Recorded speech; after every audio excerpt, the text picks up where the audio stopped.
Okay, welcome everybody to the initial webinar in the new Professional Military Education Game Design series from Fight Club International. I'm your host, Ed Farron, and today I'm joined by Ivor Gardiner from Vedette Consulting, who's going to talk through the first of the game series we have lined up, which is the British Army's Battlegroup Wargame System.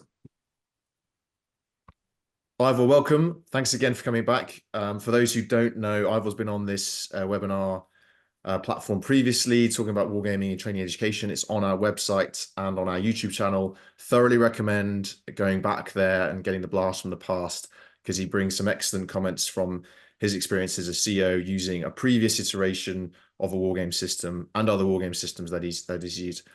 Ivor, thanks for coming on. Would you please just give us a bit of background on yourself? For those who may not know you. Ed, hi. Thanks very much. Pleasure to see you again and be back on this webinar. My name's Ivor Gardiner. I'm one of the directors with Vedette Consulting.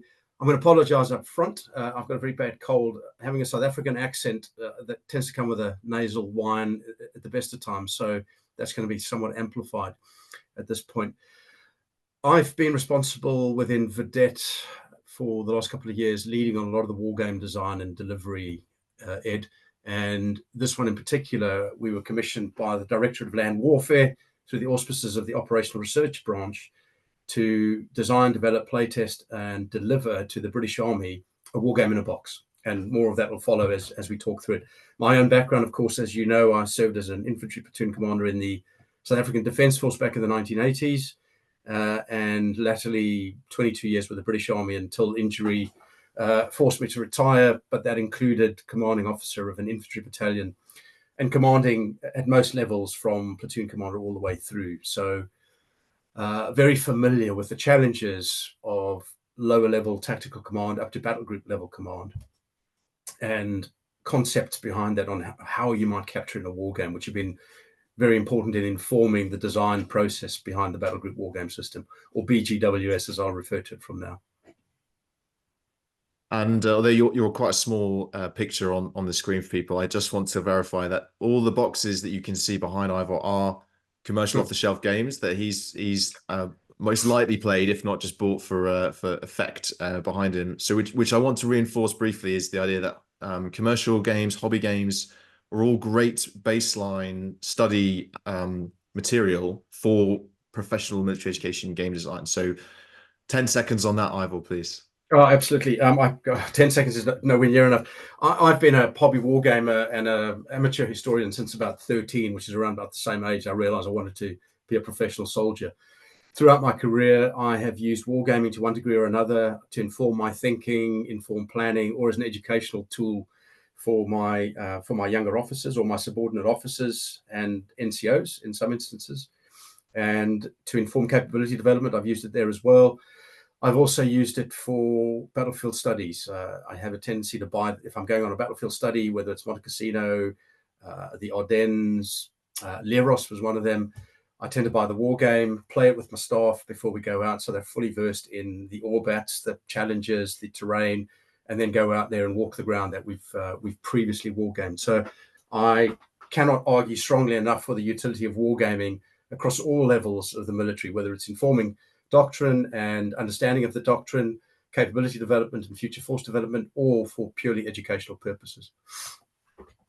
Awesome. Thanks very much. So we're going to start with right at the beginning, before we dive into the delicious detail of design dynamics and trade-offs, which is what drove the requirement to design this war game? I'm going to make some assumptions about this, Ed, and rewind to when I was commanding officer of 1 Royal Irish.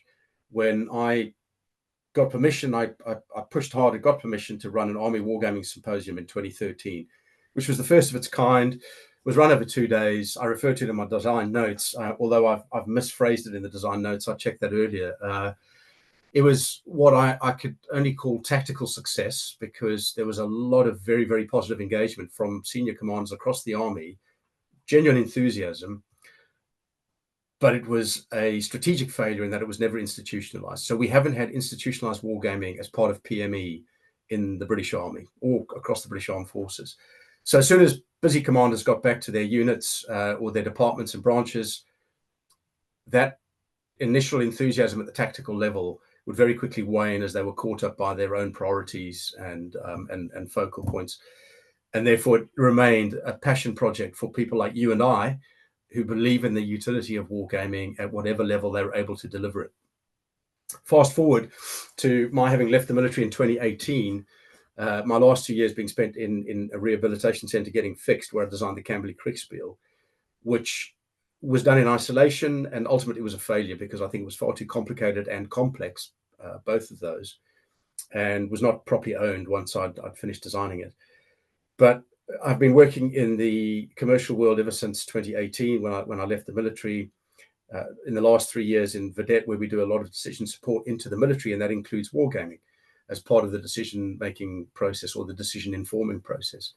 And we pushed hard to set up another Army Wargaming Symposium, which would have been the second, and that was done now a year and a half, 2 years ago.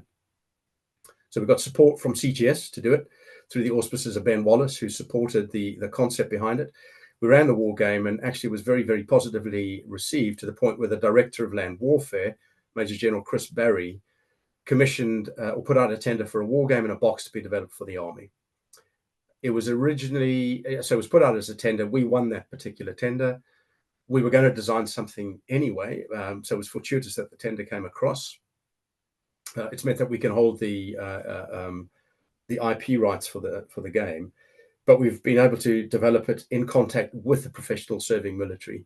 And so that was the, dare I say it, the origin in my assessment of the wargame system that we're looking at here now, which is also a first step that I've seen in all of my career to institutionalizing wargaming as part of PME in the Army.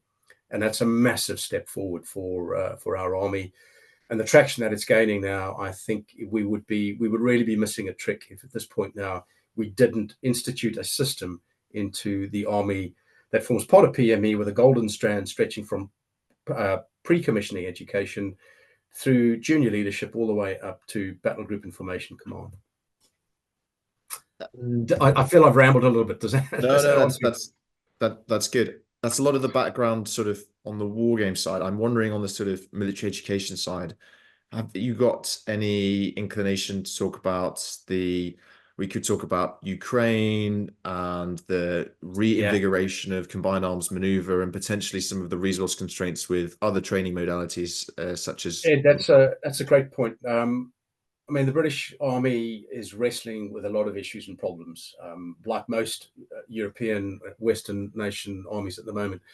Underfunding for years, lack of capacity, the fact that the reality of war fighting in Europe is back in the frame with what's been going on in Ukraine, combined with that underfunding and lack of resource.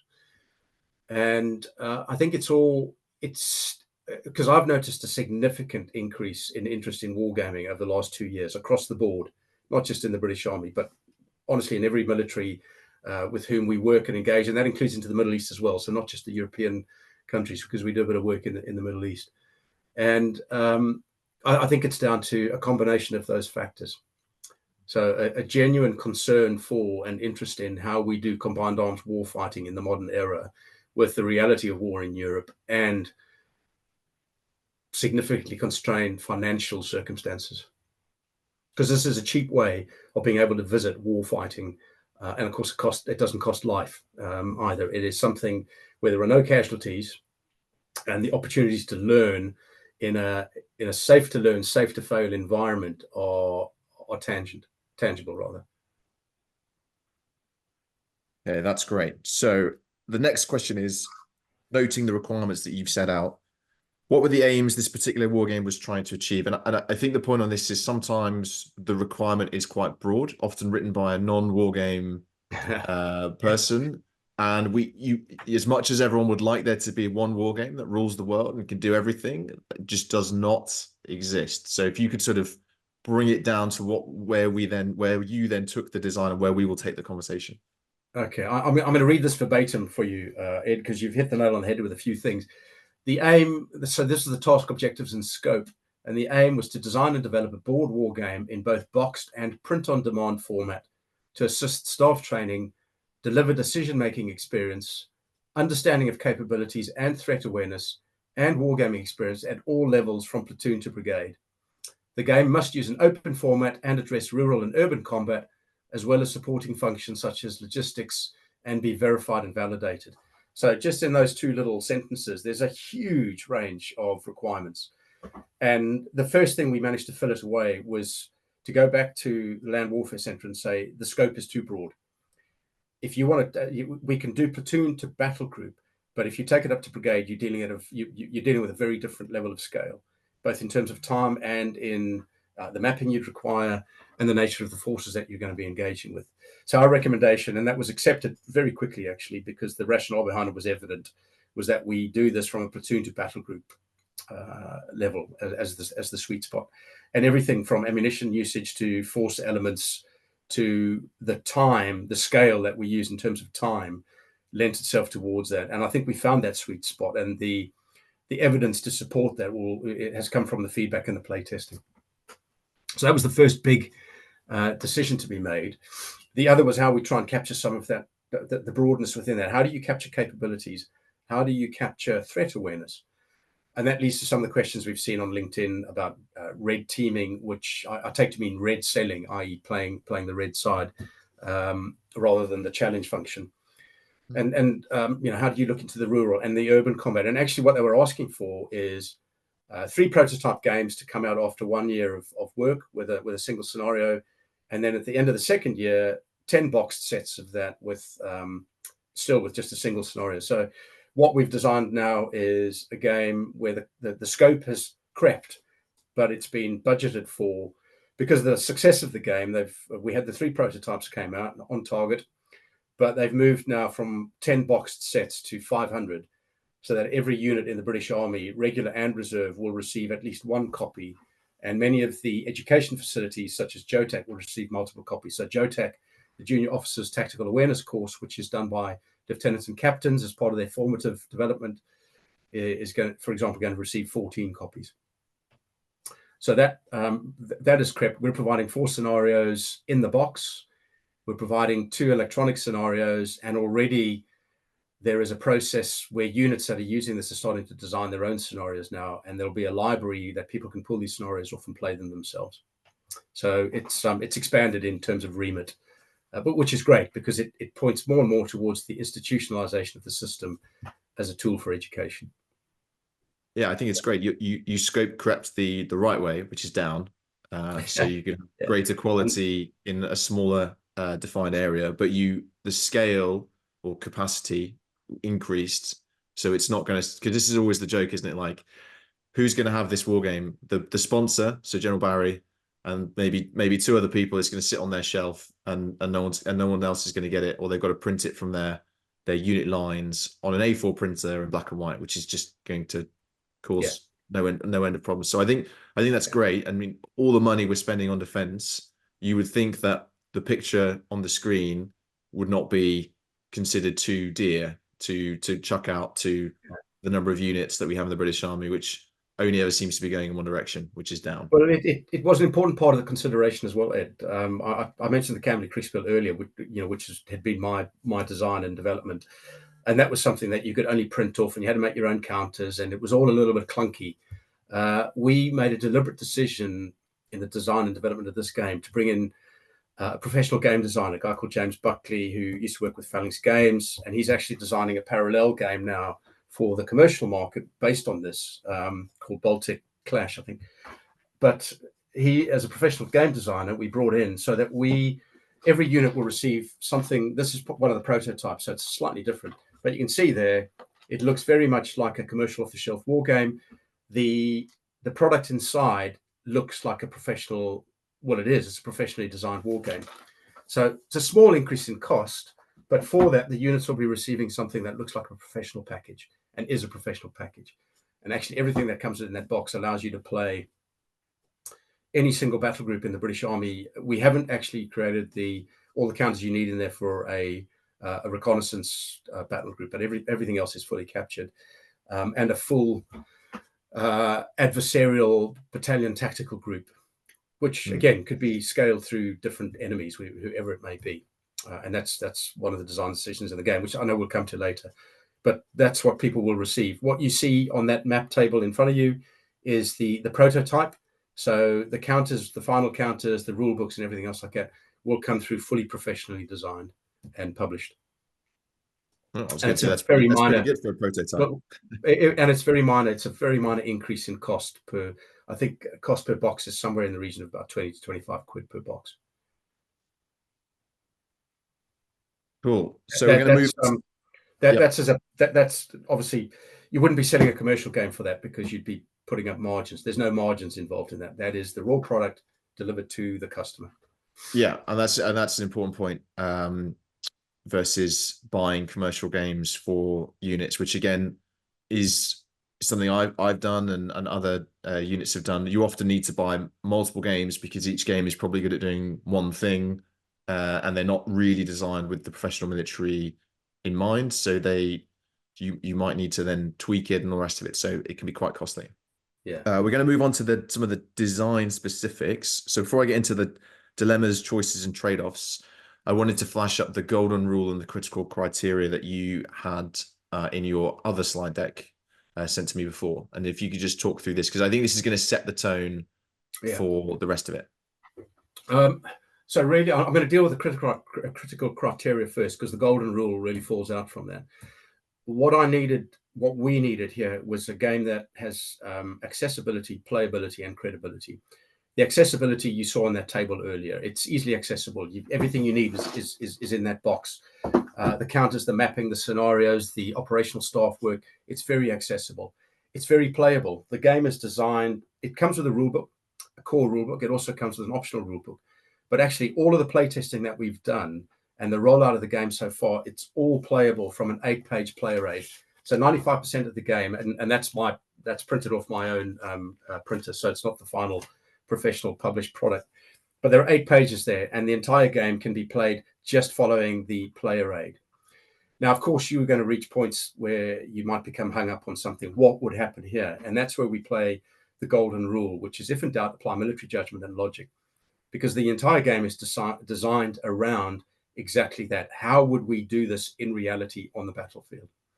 And every time I've seen an impasse with playtesting, where people go, oh, what do we do now? Which rule do we apply there? We don't apply the rule. We ask the question, right, what would you do in reality?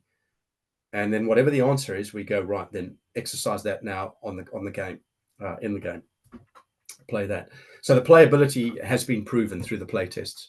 There were some suggestions at the start that the game was too complex and nobody would play it. And I certainly saw that with the Camberley Kriegspiel. But the very opposite is currently being proved in various areas, and we can come back to that later. And then the final one is credibility. I've struggled throughout my career, Ed, as I know you have, to try and gain traction for wargaming in the professional military. It always surprised me how, in an organization where if you get your decisions wrong, the outcomes can be so catastrophic for life and limb. Why do people not take this more seriously? And some of it has to do with credibility, because wargaming, it's got the terms war and game in it, and there's an endless debate about the use of those two words. I'm not going to debate that here now. Wargaming works, decision gaming, if you want to call it that. But where it falls down right at the first hurdle is often with the credibility factor, where military officers look at it and they go, oh, there's a dice involved. Or and this is not me being critical of hex and counter war games, because you can see from behind me here, I am a very strong advocate of hex and counter war games. I love them. I spend a lot of my spare time engaging with hex and counter war games. But if I put a map in front of a professional military officer and it's overlaid with hexes, those are not the maps that we use in our professional trade. And straight away, it turns off a large proportion of the audience. I'm saying that not from a personal perspective. I'm saying that from feedback that we get from military officers. The other is the dice. So you really have to explain the use of the dice, why you have player aids with dice roll modifiers, and what that means in terms of friction of war, and the outcomes associated with friction of war, how you understand the real world factors that will influence outcomes, and what you can do to mitigate those for or against you, or for or against your opponent. So right from the very start, with all the play testing, there was a lot of emphasis on credibility. Does this pass the credibility sniff test? And at this point in time, and there's some feedback that comes later, we've had I think we've had a 6% negative feedback from the professional military officer. and the rest of it has been positive, including on the credibility stuff. Frequently throughout play, if we reach a point in the game where something happens, there's a tangible outcome, there are casualties, or there's an outcome on the battlefield, or an I-star outcome, we stop and we say, is that credible? If not, why do you think it isn't credible? And then we reason our way around that. And we've adapted the game throughout. All of the play testing has been done with a professional military audience. So the game, I like to describe the game as being designed for professional soldiers by professional soldiers. My design team that work closely with me are all ex-retired military. We're also all wargamers by hobby. But then all of the play testing has been done with the professional military and across a range of cap badges, from the teeth arms in the infantry through to the logistics corps. So again, sorry, a bit of a ramble, but really those are critical elements underpinning the game design and the process that we followed there. Accessibility, playability, credibility. It's achieved all of those, in my view, and as is held up by the feedback, and that all-important golden rule of applying military judgment and logic. And the provenance behind the war game itself and a lot of the tables and charts is the Staff Officer's Handbook, which is our planning Bible, if you like. There's one on the shelf up here behind me. It's a pretty weighty document, and we've taken key elements from that and condensed them into things like the movement rates and the movement rules and how we determine ammunition usage rates and the like. But that golden rule holds true. So I think this is great because it provides you a good set of tenets to follow in your design process.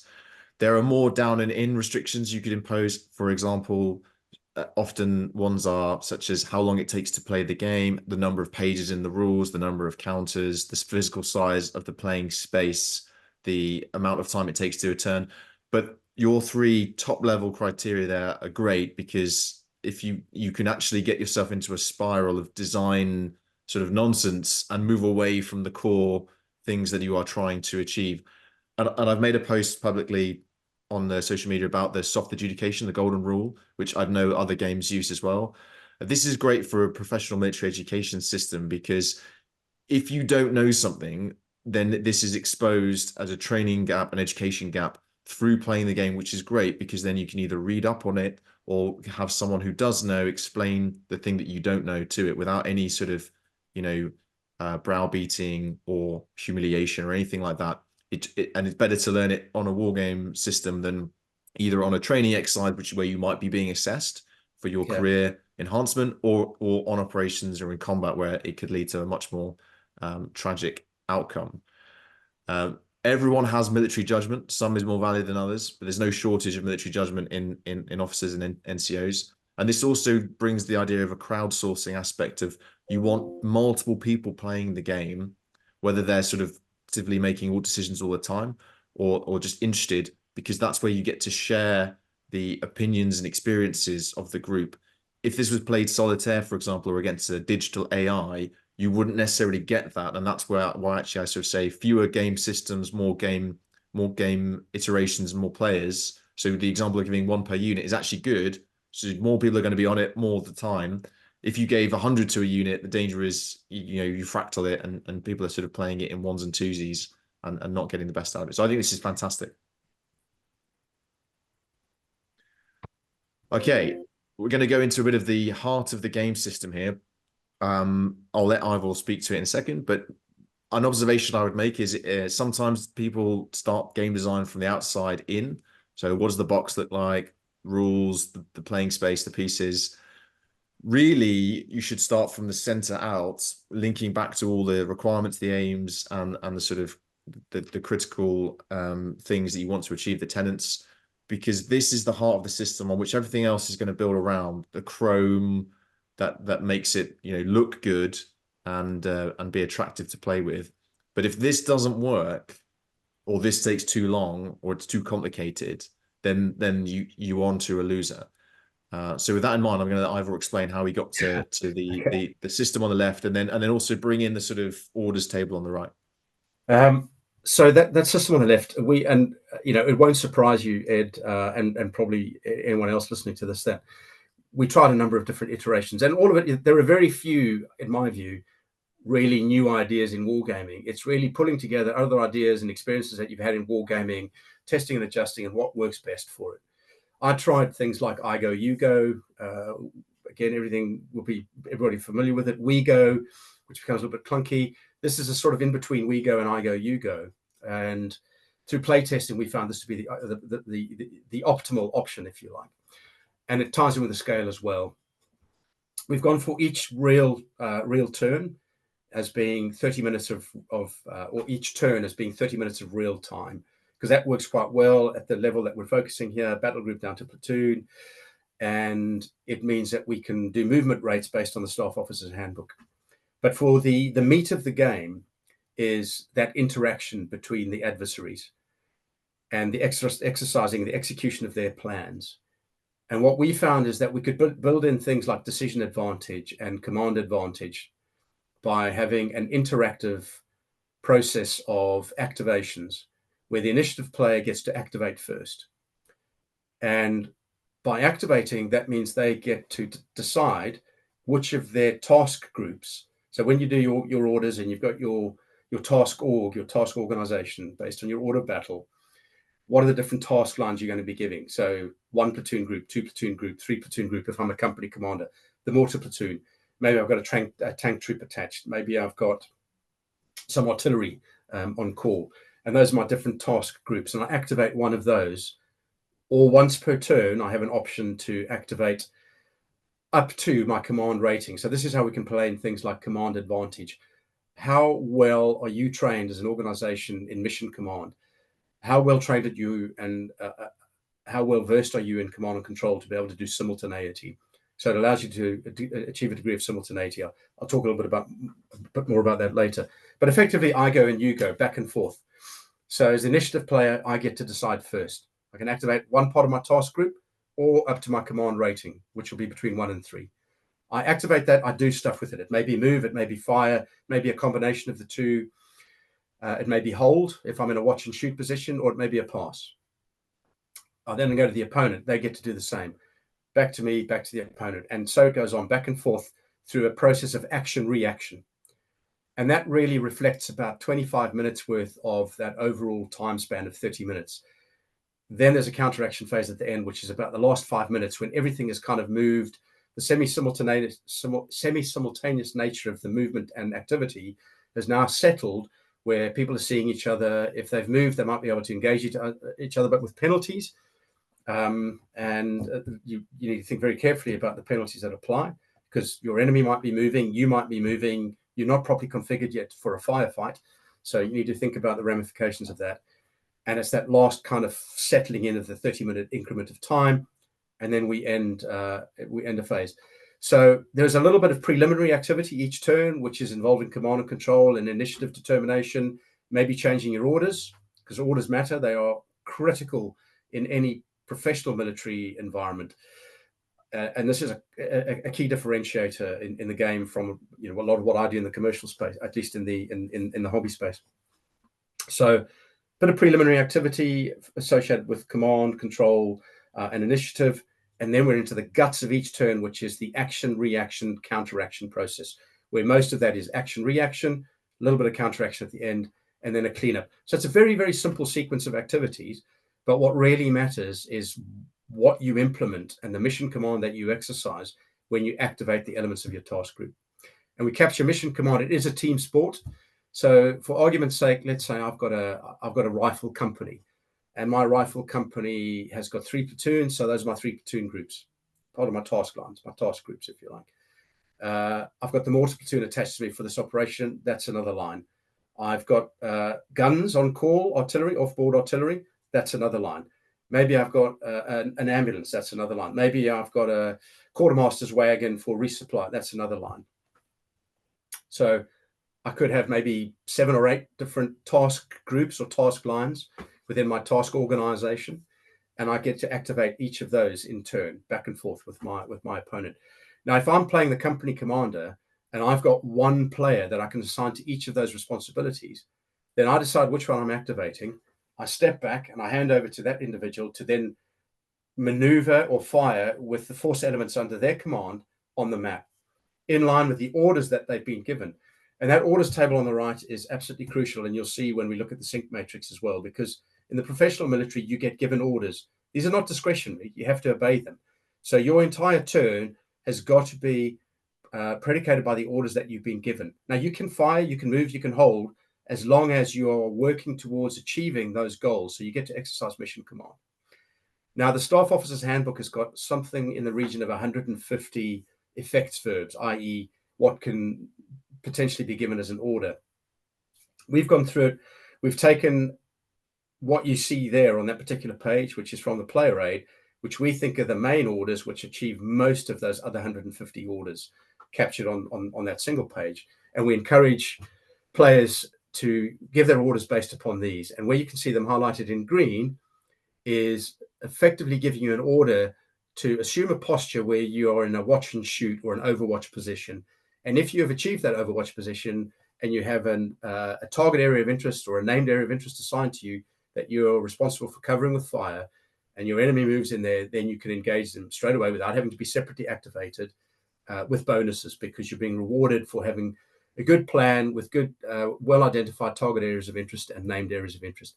And all of these absolutely matter if you're a young commander commanding your troops on the battlefield, or a planner planning the laydown of that battlefield and areas of responsibility.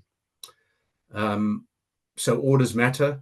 How we build that into the game encourages things like command advantage, or captures things like command advantage, and encourages things like mission command.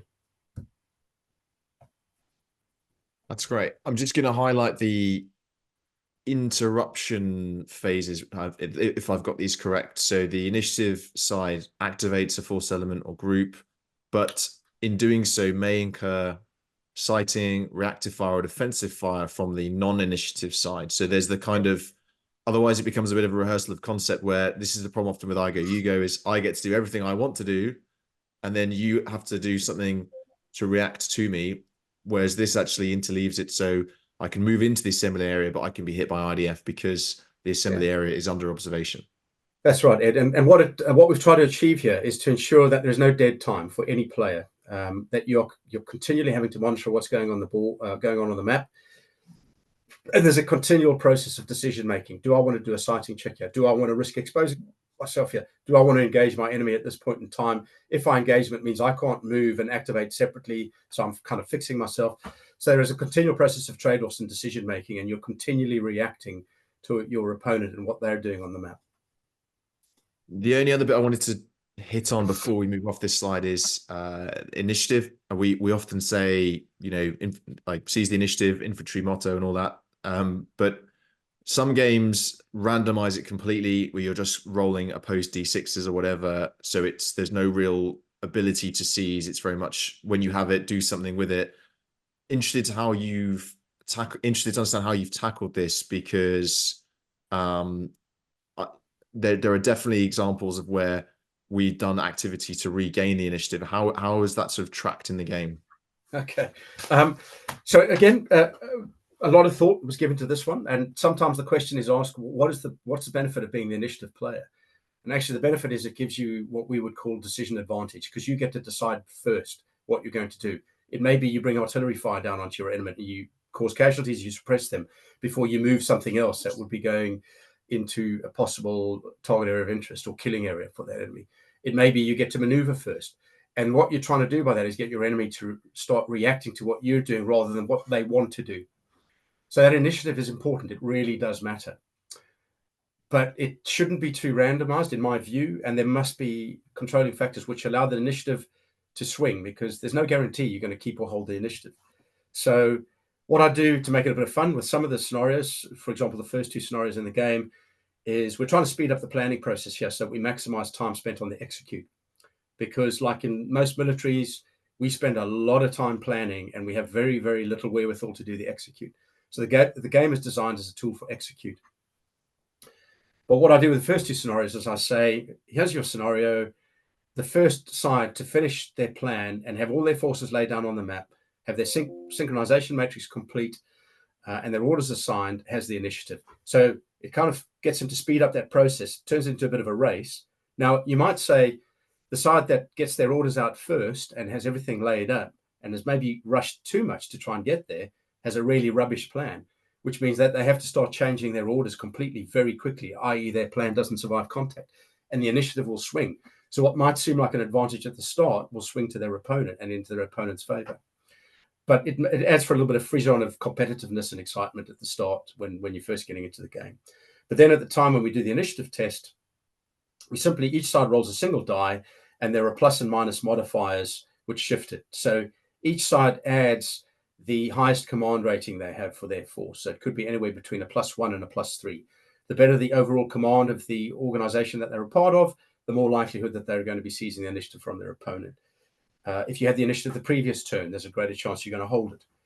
If you've used fewer radio transmissions, and we track very specific types of transmission, than your opponent, then you've pushed out less of an electronic signature. You're having to do less command and control by radio, and therefore there's a greater chance you have the initiative. And then if you've lost parts of your force, so loss of force elements will be negative modifiers, as well pushing out too many transmissions, or having to completely change and issue a new set of orders in the previous turn. Because if you're issuing new orders, your plan is unraveling, and no plan survives contact. So it's a question of how often you have to do this, and how many new orders you have to issue in the space of a turn. So all of those things can help swing the initiative for or against you. Cool. And that, I think, is, in my personal experience, consistent with reality, and has passed that credibility test. Yeah, it's important to stress that just because you're attacking doesn't mean you have the initiative. I think that's often a sort of assumption. The moment you get brought under fire bar and stop all forward movement and then conduct a mini planning cycle, you've arguably ceded the initiative to the opponent. But a lot of us still continue to think we have the initiative because we are the quote attacker. Yeah, no, I couldn't agree more. So I said there earlier, I think we all do far too much planning. Again, this is just a personal belief. I believe that we have a tendency to produce too much staff work. I have seen operational orders that are 140 pages long. Now, we try and follow the 1/3, 2/3 rule in the British Army, where we take 1/3 of the time available, we give 2/3 to our subordinate commands. They each need to apply that at their successive levels. If you've got a 140-page set of orders, you've taken far too long to develop those. Your subordinate commands will not have time to read and digest all of that. And therefore, all along the way, you're setting up potentially opportunity for failure in terms of the 1/3, 2/3 rule. So what I'm trying to encourage in this particular game is to minimize the amount of operational staff work, but make it what I think are probably the most relevant parts of it. So there's only 3 bits of staff work you have to produce. One is your Conops on a page, and it is literally on a page, and you can see it there. Gives all the subheadings. We give that electronically. We give it as blank sheets of hard copy as well, which you can photocopy and write your own in, or electronically you can fill it in there. You do a simple schematic. You assign your NAIs and TAIs, and it gives you all your headings, your missions and tasks, your task org, and that's all you need. You don't need more than that to be able to issue your orders on and play the game on. What you see in the bottom left there is a synchronization matrix. Each of those turns, remember, is 30 minutes of real time. And the force element ID, that left column that you see, is your task grouping. That's how you've broken the forces that you have under your command and available to you into different task groups. And those are what you activate. And then the line that runs through it with the order above it gives you specific orders to achieve within certain time frames. So if you have a look at the 1 platoon group there, for example, turn 1 and 2, they've been given a specific order to move to a spot height. So they know they've got 1 hour, 2 turns, 30 minutes each turn, 1 hour to get from their line of departure to the designated spot height that they've been given. You would hope that a little bit of fudge factor has been built into that in case they do bad route selection, and so they're not under too much time pressure. For the next 2 turns, they've been asked to secure that location, and then for the next 2 turns, they've been told to hold it. So you can see that the sync matrix tells a story, but it is also the orders that each of those task groups have been given to fight off. And as I said, it's not discretionary. So when you're activated, if I'm the 1 platoon group commander, I can't decide I'm just going to hold you because I think it's a good piece of terrain. I've been told I've got to move my force elements to spot height 96 to then secure spot height 96 and then hold spot height 96. That's not discretionary. But how I do that and how I achieve it is down to mission command. So my orders have been given on the sync matrix based on the concept of operations, which is given on the Conops sheet. And then because we play on blown up sized maps, so we take a normal size 1:50,000 map or 1:25,000 map, we blow it up to 4 to 8 times its normal size, but we give the players an A4 size planning map that they can go away and they can put all their control measures on. So that is boundary lines, no fire lines, restricted fire lines, assembly areas, lines of departure, named areas of interest, target areas of interest, anything else that you want to include on there. Because once again, unlike a lot of the hobby war games that apply, where you're very omniscient, you can do anything you want at any point in time, we have to obey orders, and we have to obey those orders within our boundaries. And if you cross over boundaries, you start entering the realms of fratricide, friendly fire, and there are penalties associated with that. So what we do is we encourage the players to put all their control measures down on the A4 map, which they keep on hand then when they're executing their plan, and they use it to refer to. The final piece of work that you've got there, and that is not staff work that has to be produced, but it's given to them, which is where all of their force elements go, and it's on a force management chart. We use very generic counters for it, because if I look at, let's take a look at one platoon there, Ed, if you can look at the one platoon dismounts, that is a standard infantry platoon designator, NATO symbol.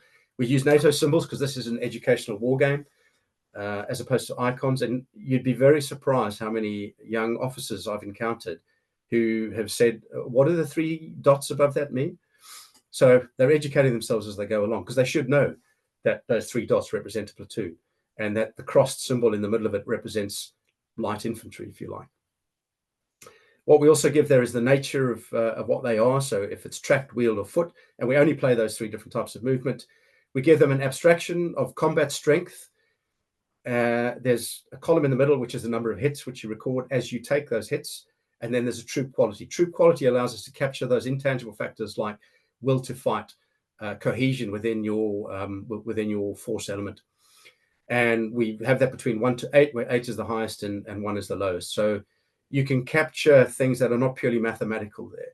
For example, if I look at the British Army fighting the Falklands campaign, where at Goose Green you had a 2-para of about 440 soldiers attacking Argentine defenders numbering in the region of 1,400.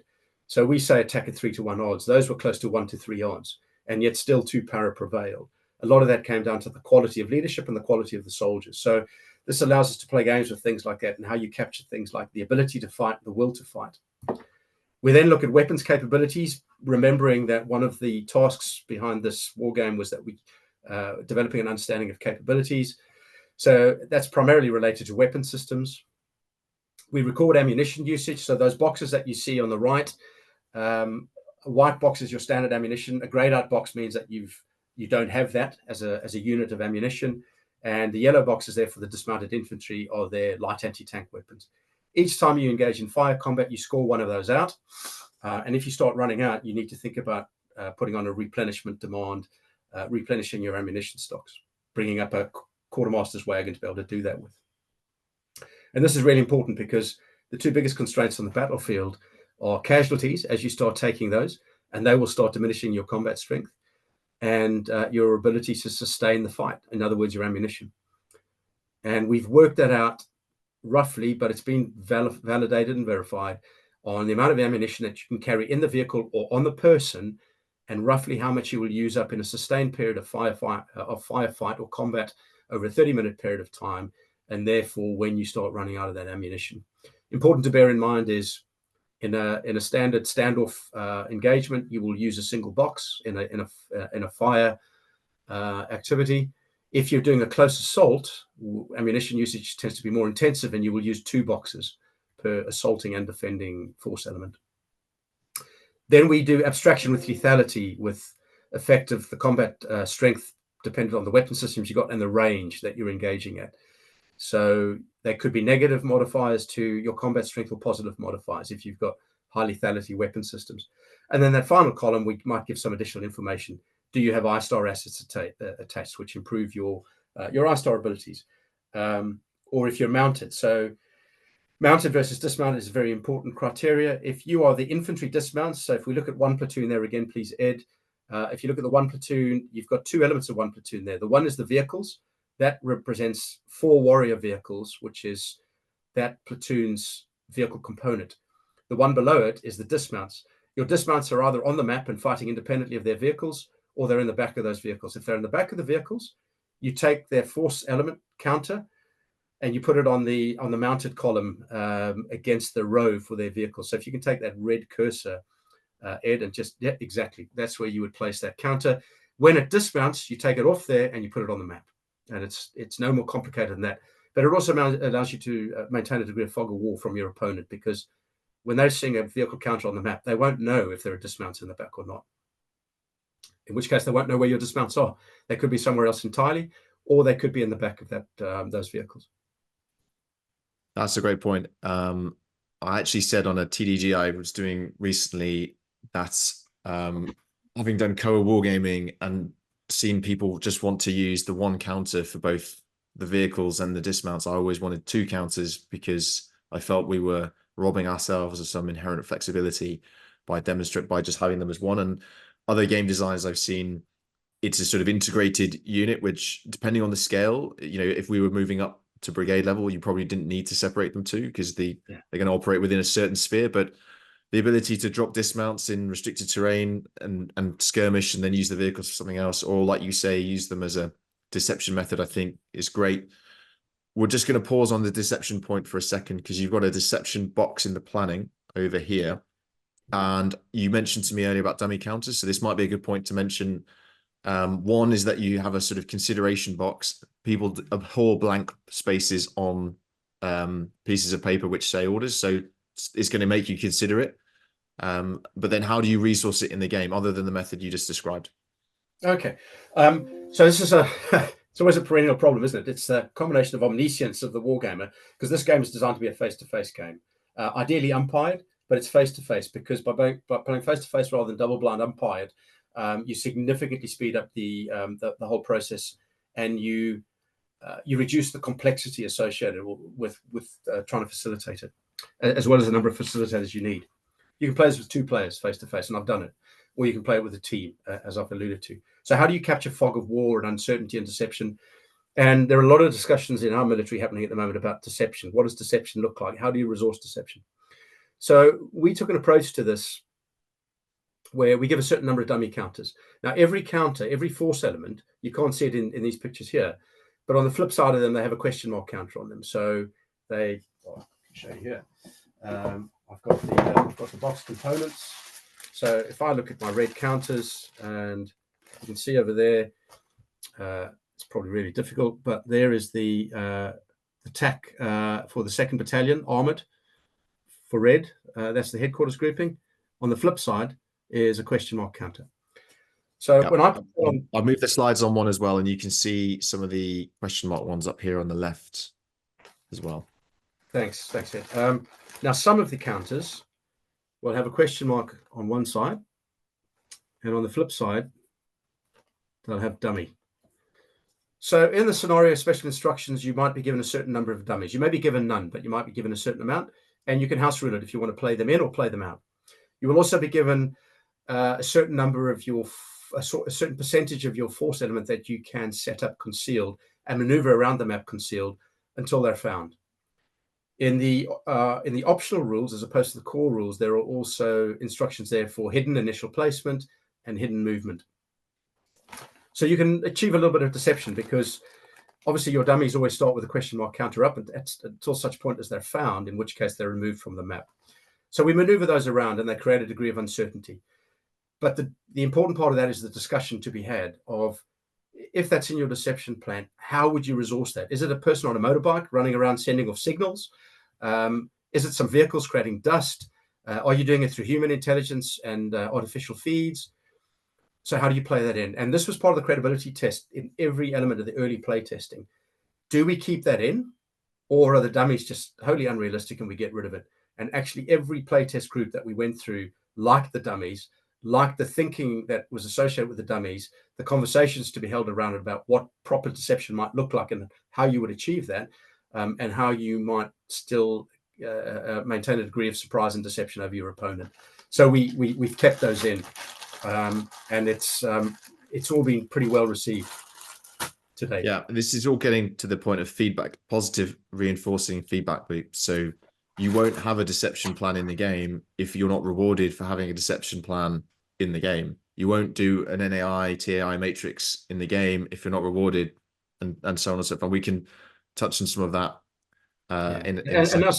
And through some of the playthroughs, Ed, I've seen some really good, genuine deception in terms of fooling your enemy as to where your axis or your main axis or your main effort might be, with a plan to then suddenly, reroute off that or reinforce a different flank where the enemy has responded to what you're doing or what the players have been doing, which has been, it's not deception that there's nothing there, but deception through feint, for example.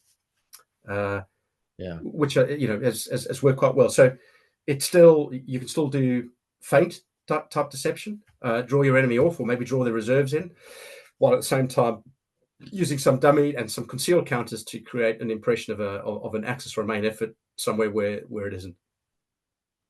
Yeah, and I suppose also having the force management chart off table means that I don't know the combat effectiveness of my opponent. I don't know the capabilities. Whereas a lot of, for example, an alternative is to have these numbers printed on the counters themselves, which means that they are obviously life to the start state, or you can flip them over and have a reduced side, or you have subsequent counters. There's ways of doing it, but the beauty of the force management chart is that your opponent is that classic BDA thing of like, I've hit them so many times, but they still keep coming. I don't know what's, you don't have this certainty of what's going on, and you are tempted therefore to overdo it, to overinflate.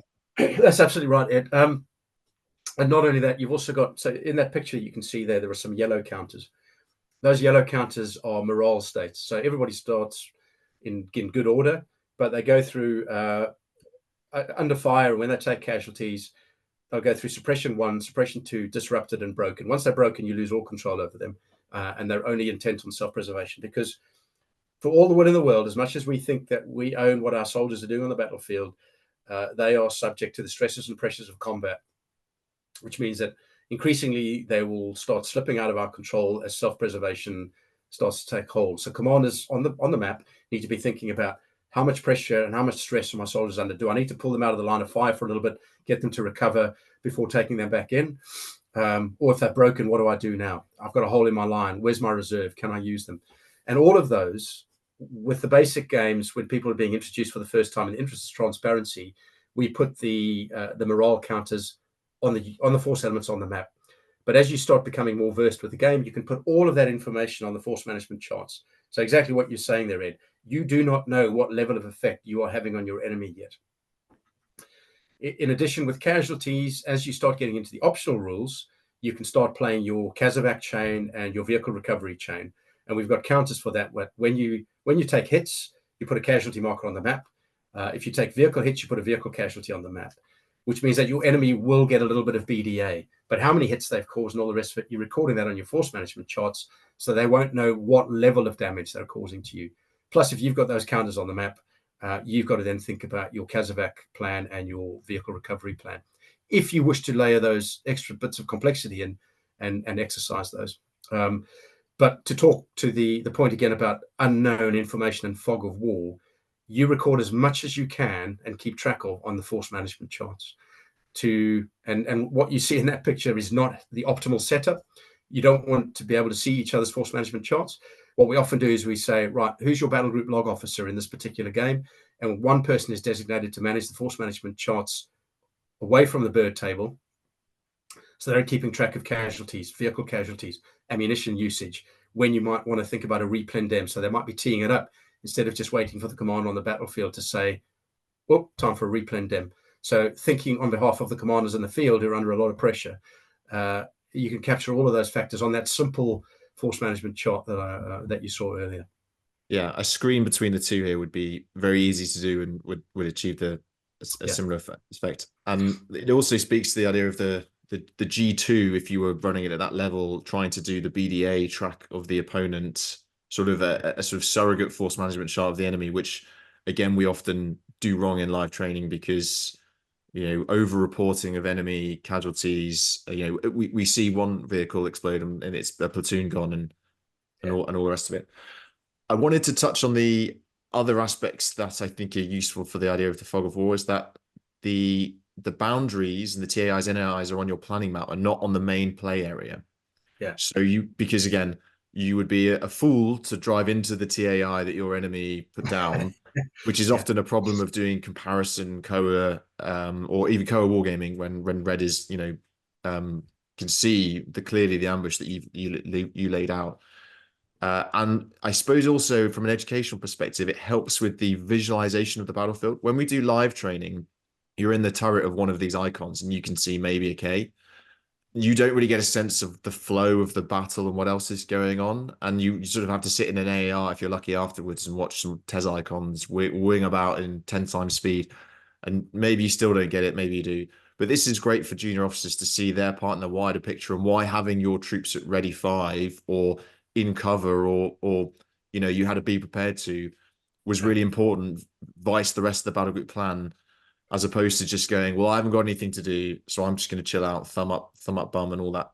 Ed, Stuff. you're absolutely right. There are a couple of things I'll seize on there. The first is the point you've made about from the red cell perspective, if you like, or having a G2 officer. And when people ask for direction about how would you break your team down, how many players do you want, we do recommend that they have somebody who is the commander, somebody to command each of those task groups, depending on how they've broken it down, somebody who's their battle group log officer, who's keeping track of casualties and ammunition, etc., and somebody who is the intelligence officer, who is continuously looking at the map from the enemy's perspective, trying to work out wherever their deception or dummies or concealed units might be and what they might be, but also watching their every move, because when your enemy moves, you want to be able to challenge them. If, for example, per the movement rates, the enemy are about to move up with wheeled vehicles up what's a steep incline, you stop them and you challenge them and you go, I think you've misread the ground there. And if the decision is, yes, we have misread the ground, then they have to stop there. They can't keep moving. So their movement plan might start failing because they've done bad route selection. And it comes back to another important point about the mapping, why we are using real world mapping for this. Because what it allows you to do, is anywhere in the world that you're going to train or operate, as long as you can get hold of the mapping, and if you've got a geocell that can blow it up to X times its normal size, you can run and execute. You can execute your plans on any of that mapping. And it forces the commanders to read the maps, both for movement and for intervisibility tracing. So you've got to be able to see your enemy to be able to identify them or call in fires or direct fire at them. You have to have that line of sight. Yeah. So So all of just those pausing things on that for just pausing on that for an example here, because this is often one of the sort of frustrations with rigid versus soft adjudication. With I want to have a sort of zone of sight, one grid square or whatever, but your argument is point to point, which means that you need to decide where you place your force and where it can see. So in this example, I think we've got a valley and you've got a hill either side, and that's why these forces can see each other, as an example. But it forces you to read the map. It forces you to read the contours, to look at the gradient for vehicles and work out that line of sight. Because actually, if you do this a lot of the time in the war game, when you go in the field, you will be better at doing it. There's nothing more embarrassing than being the lieutenant who thinks he's positioned his troops to get line of sight to the NAI or the TAI, and you're 180 degrees in the wrong, is in you're in a depression rather than on a crest, because you've read the gradients wrong, or there's a tree line in the way, and all the rest of the things that we can, we normally joke about in the bar, like how horrendous that went. But you don't get enough sets and reps of this stuff. No. Even in field training, you get to do it. The consequences of getting it wrong are not really. You can do a map and compass lesson and do this 10 times, but that doesn't really put the context in that you get, which is like, I actually need to find a way to get to that position, and that position needs to be able to see that position and bring it under fire, with all my systems and all that stuff.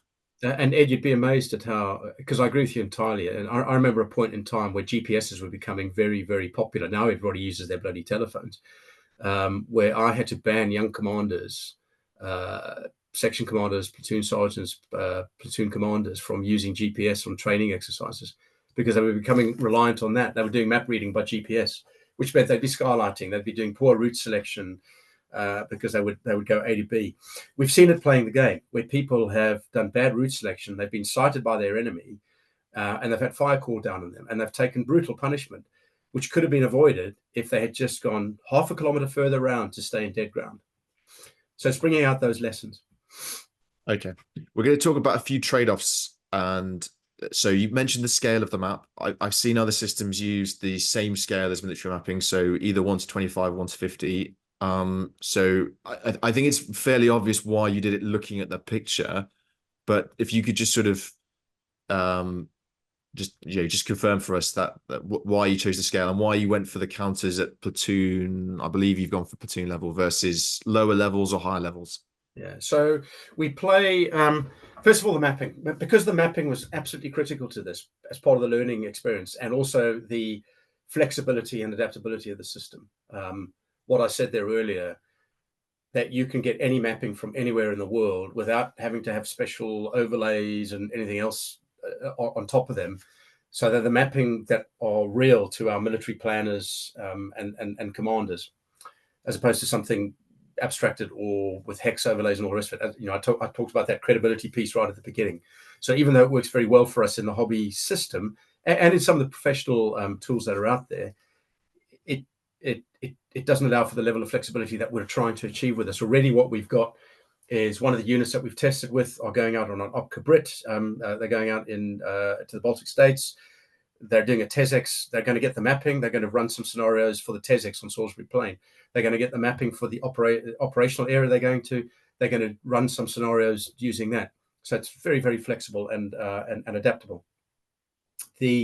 But to get the fidelity in the mapping, and this was a mistake I made with the Kimberley Kriegspiel, where we were pretty much running at company level counters, is that it dwarfs the entire grid square. And what we wanted was a level of fidelity to the mapping that people are actually reading the maps, where you can see the contour heights and do an indivisibility check. And there's very simple sighting guidance given in the play rate. I said it could all be played from there, because in early play testing, most of the arguments were about indivisibility. You can see me, I can't see you, that sort of thing. And this has resolved all of those problems. The trade-off that comes with that, though, is the fact that if you look at the counter on the map, you can see it over there.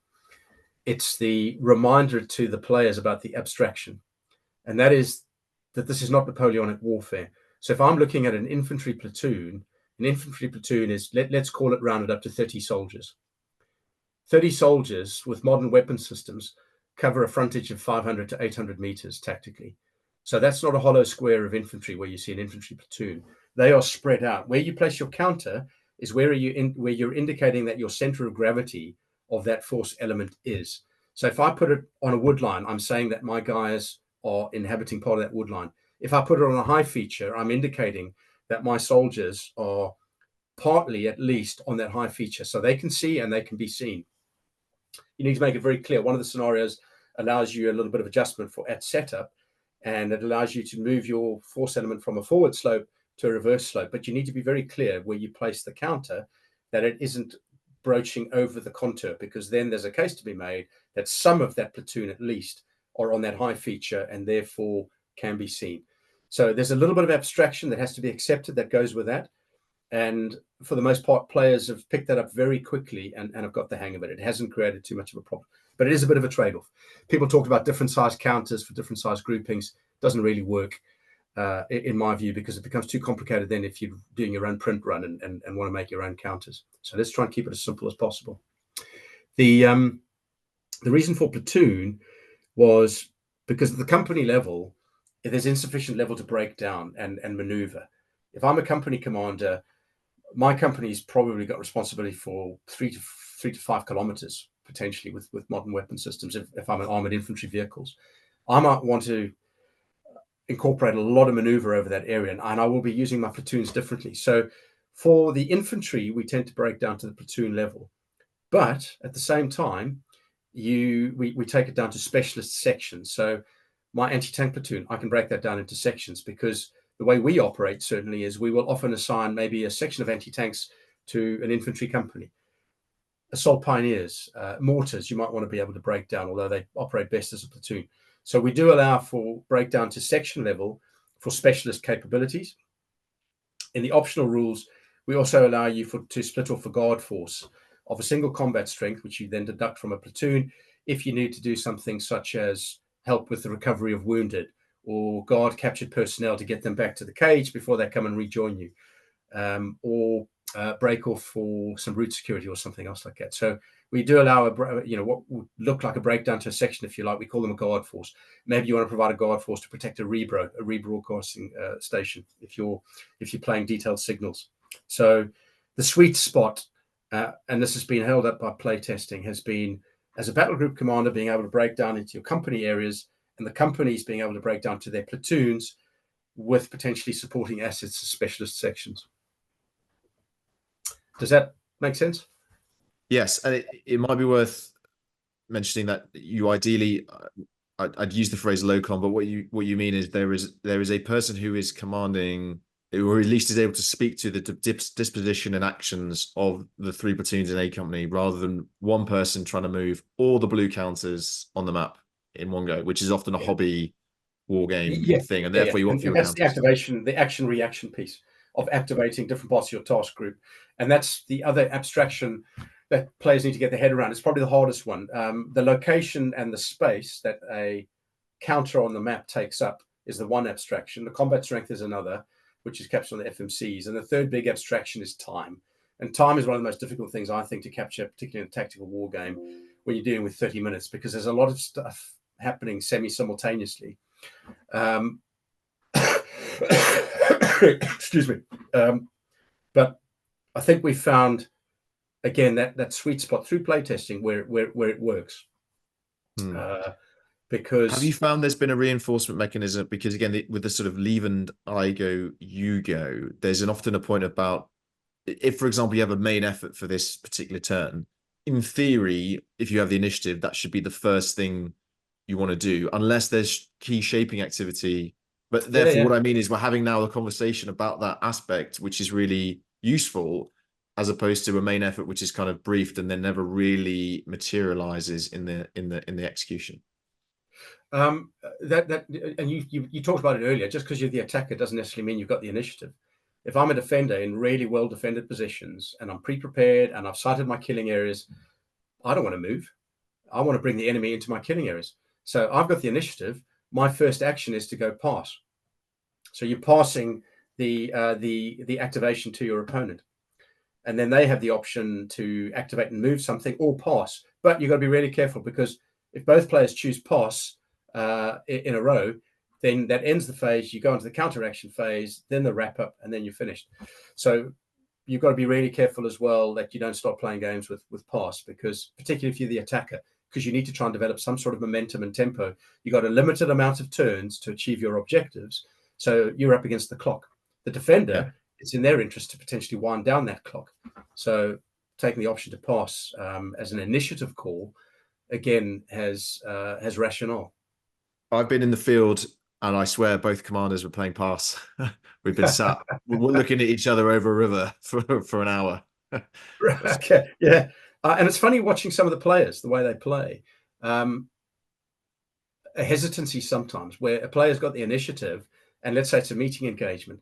So really, in a meeting engagement, you want to get to positions first where you maybe are in dominating ground, where you've got good lines of sight. But they're a little bit weary, and they go, I'm uncertain, and they pass it to their opponent. In an advance to contact over no man's land, they're handing that initiative to their opponent.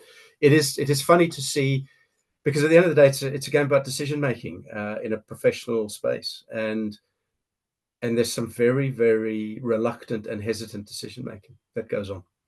But the more they do it, the more confident they become, the more attuned they become to what this actually looks like in reality if they were doing it and rolling stuff out, and the more they start seizing on those initiative opportunities. It's an interesting activity in people watching. Design choice on the dice: D6, D8, D10. What did you go for, and why? First of all, we wanted to have only a single system of dice. I know there are game systems that use multiple different types of dice. Certainly with the British military mindset and culture, the dice is a real uphill challenge. Because some people will look at it and they go, oh, you might as well play Risk. And then you've got to convince them about the importance of chance in conflict, and that the dice represent that. But the modifiers that we put on the player aids for direct fire, indirect fire, sighting checks are those real world factors which mitigate for or against you. And what we do in the military is risk, isn't it? And risk would lend itself towards a 10-sided die, which is what we use in our multi-domain wargame system. So we use a risk matrix, a military risk matrix for that, looking at percentiles, up to 100%. But we thought for this particular game, 2 6-sided dice would be better. First of all, there's the accessibility thing. Everybody can get hold of 6-sided dice, whereas more specialist dice, you've got to go look for in specialist locations. So how do we keep it accessible? We go 6-sided dice. Some of the activities require a single dice to be rolled, like the initiative check. Some require 2 dice. Most require 2 dice to be rolled, because that gives you a good sort of bell curve, and the average that you get in 2 6-sided dice is a 7. So we work on the premise that you could play the entire game without rolling dice at all and just say every outcome is a 7. What does that mean in terms of the plans and the modifiers to that 7? So if you're planning and you think about an average outcome as being a 7, what does that mean? But you get outliers. Are you properly prepared for unexpected success? Do I have a reserve assigned? Are they a tactical bound behind where I need them at the right point in time?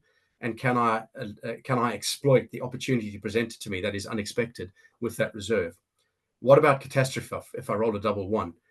And that is, things have gone horribly wrong here, and it can happen. What do? Does my entire plan unravel if that happens and things go wrong at this particular point in time? Do I have my reserve there ready to go to plug a gap if the catastrophe I've talked about is opening a gap in my line, or leaving me vulnerable on a flank? So the dice are critical. Understanding their role within the game is absolutely critical. And we wanted to go for a single type of dice, and the most accessible was 6-sided. It also allowed for a greater range of factors than a single 10-sided dice.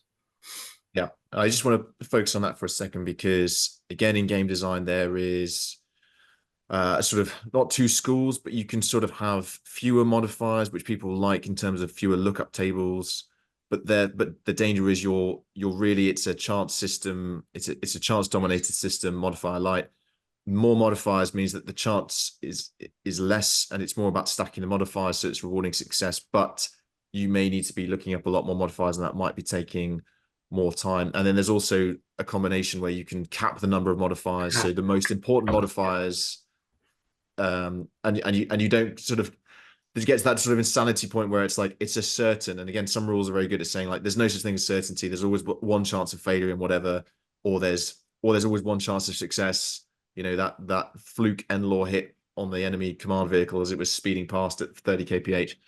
And that's sort of stuff that often doesn't become exposed until you do playtesting. Yeah. But no one likes to be told you cannot make that hit because, you know, you've got 25 factors against you, or like, oh, this is a certain. I don't suppose you get it with your play audience, but some people will work out all the factors. The mathematical, beautiful mind people will work it out and be like, this is a sure thing.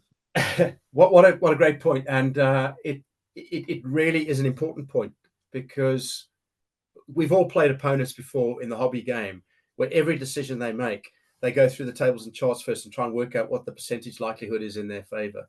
I'm not being critical if that's people's play style. I tend to prefer to play against people who are making quick decisions. What I say within this game is, once you've played the first turn, I hold the commanders to 15-second time limit to make a decision. So they're having to make it continually under pressure and under stress, which means that they're not looking at the player aid every single time they make a decision to look at the plus and minus factors. They have to apply a little bit of military intuition to the situation that they're in. So turn 2, I'll make it very clear to commanders from now on, every time there's a decision to be made, you've got 15 seconds to make that decision. And if it's a combat or a sighting check you're doing, the first thing you do, you commit to the decision and you roll the dice. Then you look at the factors. Yeah, that's great. That's a great sort of imposed rule system. You know, and that's also why sometimes it's saying write down what you want to do and then 3 2 1 reveal, as opposed to sort of saying and then go, oh, that didn't work, and then I'll do this, that, and the rest of it. So sequencing is key. And yeah, you could also, I mean, I saw something with the US Marine Corps where they were playing, you know, PT chess, where they were doing reps of a certain exercise and then moving. And you could, I'm not suggesting this is where people might want to go, but you could very much do like, you know, 5 burpees and then do your order. And that introduced the idea of being fit to think. And therefore to fight, which sometimes we can be accused of, that this is diverging from the actual environment of thinking under physical stress. But you can add some physical stress into wargaming very, very simply by doing that. And therefore, actually, that Venn diagram of being a fit subaltern or a fit leader who is also tactically sound is where you want to be. Being either or is not the right choice. It's not a binary. You've got to have some level of overlap. Yeah. Yeah. I mean, we do want players to have thought about what they're doing beforehand as well. So, if you've got a carefully sighted target area of interest and you've positioned your forces and you've got a killing area there and the enemy moves into it, you don't need to look at the factors, because straight away you're getting positive modifiers to your dice roll because you haven't moved, you're in a hold, you're in Overwatch, and you've established a killing area that the enemy have now moved into. And that needs to be exactly as you would be doing in your head in the field from your turret, going like, I've got all these things ticking off on your hand, good to go. Let's make it happen. Yeah, and again, with the planning map, this is where your boundaries come in. So you get given, in reality on the ground, every rifleman in a section gets given their arcs of fire. They don't engage outside of those arcs. It's the same in the game. You've got an area of responsibility. There are boundaries. You don't engage cross boundary. It's a restricted fire line or a no fire line. We will circle back at the end about how the execution should play back to feedback the planning, but just want to stay on the components aspect. So you've mentioned the rules already. So again, a good best practice here is there is a core set of rules which is enough to play the game, and the meat, the things that you absolutely have to do, can't do without. So common to all games. There's then an optional set, because again, as soon as someone gets comfortable with the core set, they're going to want to say, what about snipers? What about urban? What about EW? And it's like, and therefore, if you want your game to continue to be played beyond its core use, then having this is great. Obviously, this requires more play testing to make sure this set of rules don't break this set of rules, and so on and so forth. The thing I really love is the quick start guide here, because it's the classic, the age we live in, too long didn't read TDLR. So this, grab it and go, rather than here's your manual, which some people will not read. It's every professional war game I've been involved in, we send around pre-material, no one reads it, everyone turns up on the day wanting to be spoon-fed. So this is fantastic. I'm going to give full credit here as well to where it's due. That wasn't my idea. That was James Buckley. And this was the benefit, again, of bringing in a professional designer to help inform the products that we were delivering. James said, we need a quick start guide. And he took the rules and he condensed it into those 4 pages. And that's all it is. It's 4 pages. You can still play the game without even having read the quick start guide, just following the player aid. But we do, before we're going to go and play with a unit, we know no one's going to read the rules. We say, if you can, read the quick start guide, 4 pages, nothing else, turn up ready to play the game. We'll give you a quick familiarization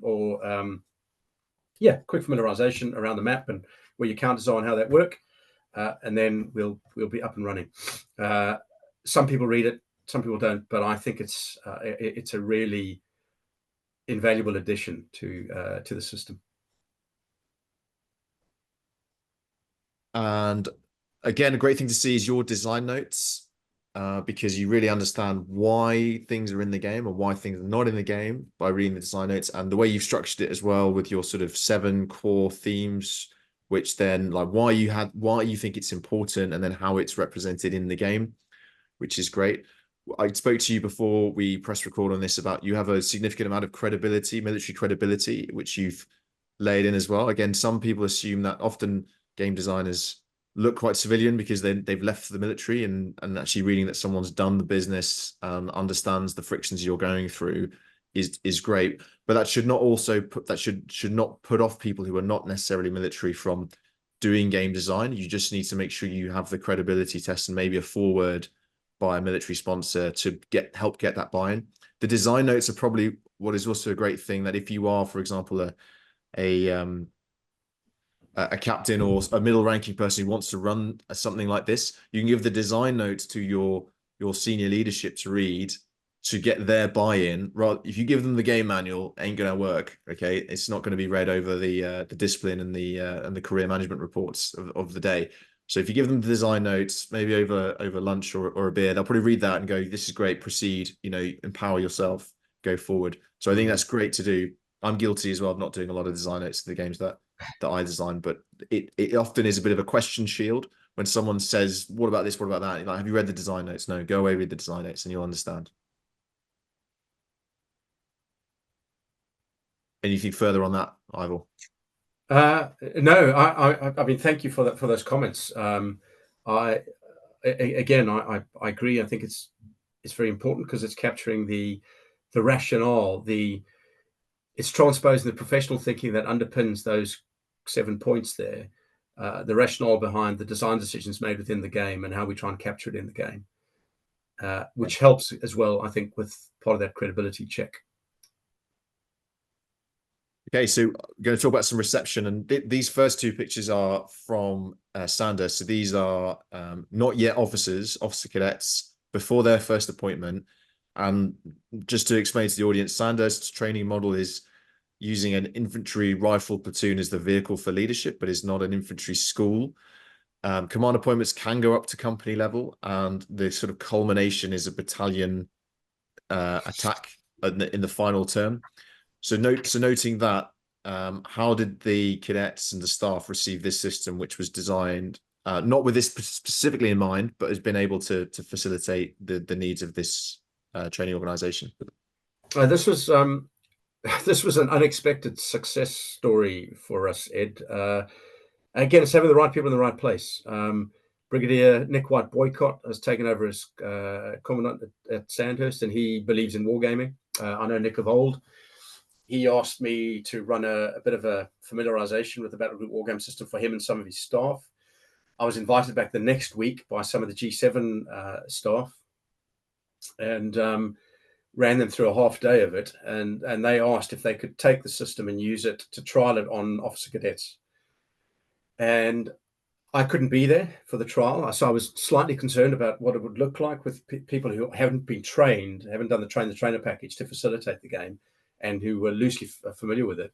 But they took and they produced their own counters and mapping. So what you see on those tables there, they printed off completely themselves from our electronic copies of the products. They mounted their own counters, and they took a platoon color sergeant and a platoon commander, ran them through a facilitation course, half a day, and then they ran this with third term students, officer cadets, and the feedback was fantastic.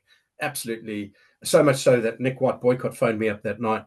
I was away at my daughter's university doing something there, because he was excited by the feedback he'd received, proving the requirement and the utility of wargaming. So they're very keen to bring it into Sandhurst as part of pre-commissioning education now. So really a great success. Absolute engagement from the students, because this is young commanders now, full of beans, full of enthusiasm. For the first time, all the stuff they've talked about, they're getting to maneuver force elements on a map. They're seeing the roles and responsibility. What does the infantry do well? What does artillery do to infantry if they're dismounted? How to use your tanks? They played the company on company scenario, which I would have probably initially thought was maybe too advanced, and they proved me wrong, which is a great start. The next step is the aspiration at Sandhurst for us to take the Battlegroup Wargame System and scale it down a little bit to play as a platoon wargame system, where we'll be looking at platoons, fire teams, platoons, sections, fire teams. So that's the aspirational next step. It's great, and as having been an instructor at Sandhurst, I used wargaming when I was there in my small pool of infants, which was one platoon deep. Yeah. It has struggled to institutionalize it. There is often a different requirement for a different wargame at each term. So in junior terms, something like Take That Hill would be much more suitable because it's teaching you very basic mechanics.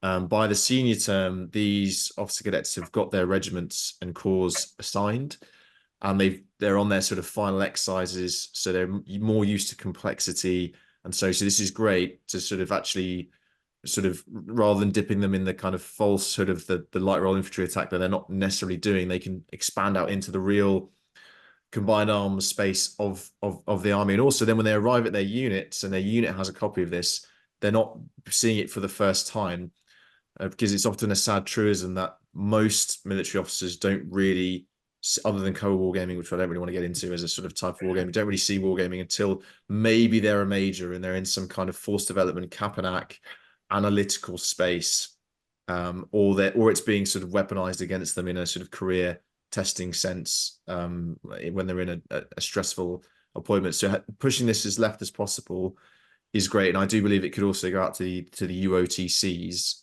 who are I effectively agree. these people, but just slightly left 1 year. Yeah, I think that'd be a great audience. And the other thing, Ed, is, and you commented on it when we talked about this before, they had fun. They had fun doing this. This was an afternoon well spent. This was not a process where they were being marked. This was not an assessed, graded activity. This was a bunch of young officer cadets engaging in their profession at a level that they've never seen before, immersing themselves in the process and actually having fun with it. Yeah, I mean, just look at the body language on it, the haptic nature. This is where often I say analog wargaming trumps digital in this key respect, is like the level of engagement, haptically moving stuff around, visualizing the battle space. If you had VBS in here and they're all on their own screen, yes, they'd all be having a great digital avatar experience, but I don't think we'd be getting the level of engagement and the energy that's buzzing around the table. The fact that you had to sort of slice an angle here to even get a photo of what's going on is great. They're all stood up on their feet or sat forward and leaned forward, so they're engaged. If they were having a PowerPoint lesson on battle group tactics, 3 of them would be asleep for sure at the back, and I don't think a lot would be going in. So I think this is great. The only probable downside is the time it takes to run this. It has to be fit into a busy curriculum, but that is a challenge for the staff who organize the curriculum to work out what is and is not important, as opposed to not to do wargame. And also when it's done, if they just come back off exercise, this would probably not be a great time to do it, because they would all be asleep in a standing position. But again, it's a great thing you can do before exercise. You can do this to prime people mentally, conceptually, before they go on exercise, and after exercise, you can do the what ifs, and having been on the real terrain, you could do this for the exercises they do, which are all very templated and scripted. Well, what if we did it the other way? What if we did this? What if we did that? And also the last bit I'll mention on this picture is, you've almost got the 2 tables set up here. So you can actually introduce the idea of competitive force on force. So you play to win rather than play to execute the mechanics that the DS have taught you, which I understand there is a place for. But the sooner we move away from doing what we're expected to do to doing what will win, I think in an officer's career is really good, because you still get people who are company commanders trying to do a scripted attack as opposed to like trying to beat the enemy. Yeah. I'm going to pick up a couple of points you made there as well, Ed, about the immersion factor. And I said right up early about the accessibility of the game and its flexibility. And, what I've seen, if you're playing a game that is entirely digitized and is got algorithmically driven in terms of factors that are going on behind the scenes, and you have no understanding of it, that rolling those 2 6-sided dice and understanding the factors that apply instead of just seeing an outcome, you're having to engage with what those factors are in reality and how you mitigate for and against. And the immersion, it also makes it incredibly adaptable. It makes it a sandbox, because you can adjust it any way you want. You can turn it into any forces you want, change lethalities, change capabilities. 4 weeks after they started using thermite drones in the Ukraine, we introduced thermite drones into our optional rules. So that's all it takes to adapt. There is no software package that requires huge expense to have to make tweaks to the software, and that affect all the algorithms and have a knock-on effect with anything and everything else. Once you've got it, in fact, we've house ruled a couple of things as well. As players are engaged in all of that and the immersion is taking hold, there might be a point where there's a military discussion that is that too powerful, or is that not powerful enough? And we just go, if you think it's not powerful enough, what would you do? How would you fix that? Well, add 1 to the dice roll. Add 1 to the dice roll. Let's see what happens. And you can be as flexible as that in the execute. Yeah, and as a DS, a member of the directing staff, you can grab yourself a nice coffee, sit in the corner, just listen to the conversations, and you can then pounce as required, as opposed to standing at the front and delivering, the wisdom of the ISPEC to the class. And you can work out who's got it, who's not getting it, who needs extra tuition, who you could pair up as mentor, mentee, all these fantastic sort of, mitigation measures for learning, which often don't come out when you're delivering a 45-minute PowerPoint presentation to a bunch of people sat down. So I just think it's great. It's fantastic. I'm glad we started with this, because we're going to go into field units. And the example here, we've got infantry on the left. You've got a second lieutenant and a lieutenant, which is great to see again, junior officers. And you've got some logisticians on the right. So proof that it's useful for both the front and the back of the sort of brigade battle space. And then some early playtest counters I've zoomed in on here to sort of show the evolution from the design, and sort of encouraging people that your first prototype is not necessarily your finished product. So you should be encouraged to change after exposing it to people. So these two units, or these two organizations, Ivor, how did it go down? Yeah, very well. So the guys on the left, that's my old unit, One All Irish. Up at their mess, I called in a favor. I said, can I come play test with you? The one on the, and again, it was, most of them were away training, except for A Company, and those young officers were from A Company. First time they'd ever engaged in anything like this, that they'd ever had any dealings with wargaming, and that the first time that they'd started actually getting a concept of what happens on the battlefield, what goes where, and what the roles and responsibilities are. The team on the top right with the blurred out faces, we took it to 4 and 7 Royal Logistics Corps. So we had four RLC fighting 7 RLC effectively, and they went for the full battle group on BTG scenario. Again, a lot of really overwhelmingly positive feedback, including officers there at major level, for example, who, because of the force management charts, you can see there's a lot of force management charts on the right-hand side there. Those are the blue forces. That's the entire battle group. But these are logisticians, and what they're seeing there now is an entire armored infantry battle group laid out in completion in front of them. So we had a senior rank, because that was officers and senior ranks playing that particular game, who after a nearly 30-year career was saying, this is the first time I've actually fully been able to comprehend what an armored infantry battle group looks laid out, because it's all laid out in front of us showing these force management charts. So it's bringing to life a degree of perception of what this looks like and how much space it takes on the map when you lay it all out, how it might maneuver. So again, it was absolutely imperative, because it is a tactical war game, looking at tactical war fighting. It automatically steers towards the teeth arms. So it's an infantry and an armored game, but it's not, because every officer on every course that they do focuses on the war fighting level. Their planning and their execute, their estimates are all on war fighting. And war fighting is a whole of army activity. Everybody has a role to play in it, from the ETS through to the medic. What is their role in it? Do they properly understand it? And this is developing the education and the understanding of the doctrine, the application, the 7 questions, the different roles within the fight. And we needed feedback from all of that. So we did play testing with infantry units like One All Irish, with logisticians such as 4 and 7 RLC. With the reserves, we went to 3 military intelligence battalion, who were absolutely brilliant. They were outstanding. Most of the players were privates and lance corporals, and the speed at which they picked it up, actually, dare I say, it was better than some of the young officers I've seen whose profession this is. And officer cadets, we've seen that as well. The one audience I haven't tried it out on yet, Ed, but I've had quite a bit of expression of interest, has been the UOTCs, and I think that'd be a great audience. Yeah, so I'm going to sort of highlight the sort of spin-off potential with this. Not designed. Once you've done a battle group on Battlegroup Wargame, you have a load of data sat in these force management charts. And one of the questions we had on LinkedIn was sort of like the data capture, data analysis. And I think there's no sort of additional data capture, but you do capture data passively through playing the game. But what you could then do is work out how much of the ESH is able to make good the whole that you've built in. You've got casualties that need to be replaced with BCR, but you could take that, and you could take that over a number of different games. If you did this 3 times and you've got 3 battle groups in a brigade, then you could generate a huge amount of resource demand that a logistics unit could then conduct an estimate on, and it's been based on actually people fighting and not just a randomized assumption and so on and so forth. And I'm not suggesting you do this, Ivor, but what I'm sort of saying is like the linkages between this and your real job are only one sort of, or 2 brain cells requirement to rub together to make a linkage. Because often people say, where's the log game? And you're like, well, there isn't really a log game, but you can work out the logistics aspect from this once you've played enough sets and reps, because it's that classic one of assuming that ammunition is consumed equally across the force, when actually it might be all your anti-tank weapons are Winchester and your small arms is fine.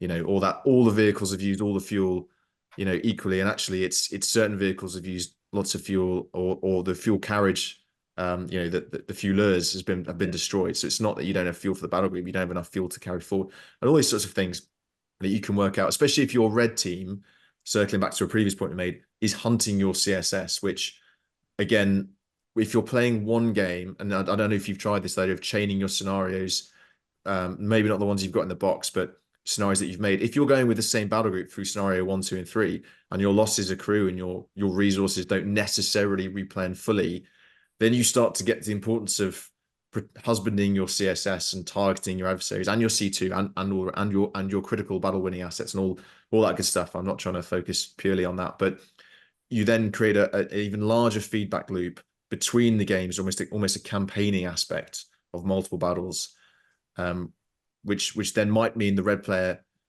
sacrifices some sort of F echelon to go after your CSS and where you cite your CSS, and it's always on that classic road junction where you can get nice B vehicles in, but that's also where they're going to go look for it. So these are the sort of things, again, we see it in field training all too often, that this war game can help bring out. So you have 7 different sites for your echelon as opposed to one, and it's not Ralston Camp, for example. Yeah, no, I wanted to bring in the small cards we spoke about before and the playtest change. So if you could sort of say what the precursor of what this was at the back. Okay, here. So when we first started designing the game, we were thinking of different ways of capturing all of those essential, the capabilities and the will to fight and all the rest of it. How do we do that?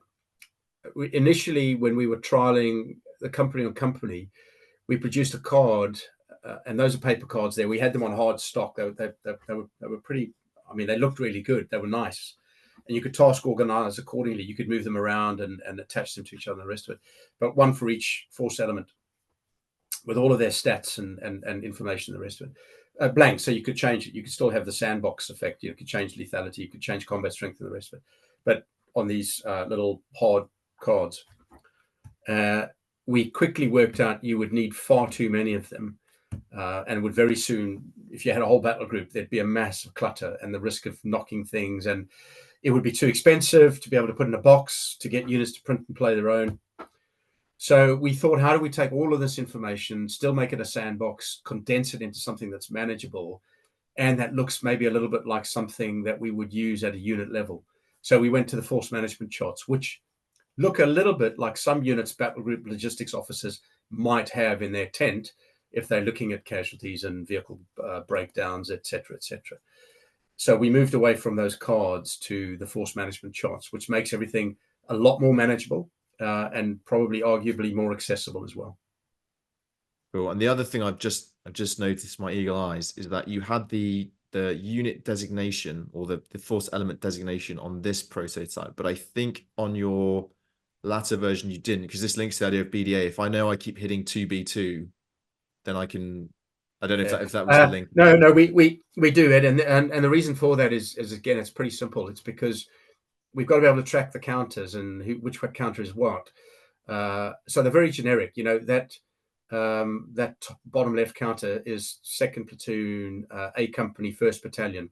And we don't make it any more complicated than that. We're not playing to unit egos by putting crests and saying that that's this battalion or that battalion. Because that counter there, and obviously that's warrior. We've moved away from warrior now. We've created the counters so they look like armored infantry with a bar on the left-hand side. But that could be a British armored infantry platoon. It could be a French armored infantry platoon. It could be an American armored infantry platoon. It could be a Nigerian armored infantry platoon. You can make whatever nationality you want and change capabilities, combat strengths, troop qualities, and the rest of it as part of your sandbox. Sure. But we do have to have them on the counter, because the counter's got to reflect what you're managing on the force management charts. But what it also means is that if you're canny and you've got somebody who's designated as your intelligence officer on the opposing team, you're watching what's happening with your enemy. You're keeping a log of who you've engaged, where you've engaged them, what level of damage you think you may have caused. So it does force you, again, to be making decisions, thinking about how you track your opponent and making assessments as you go along.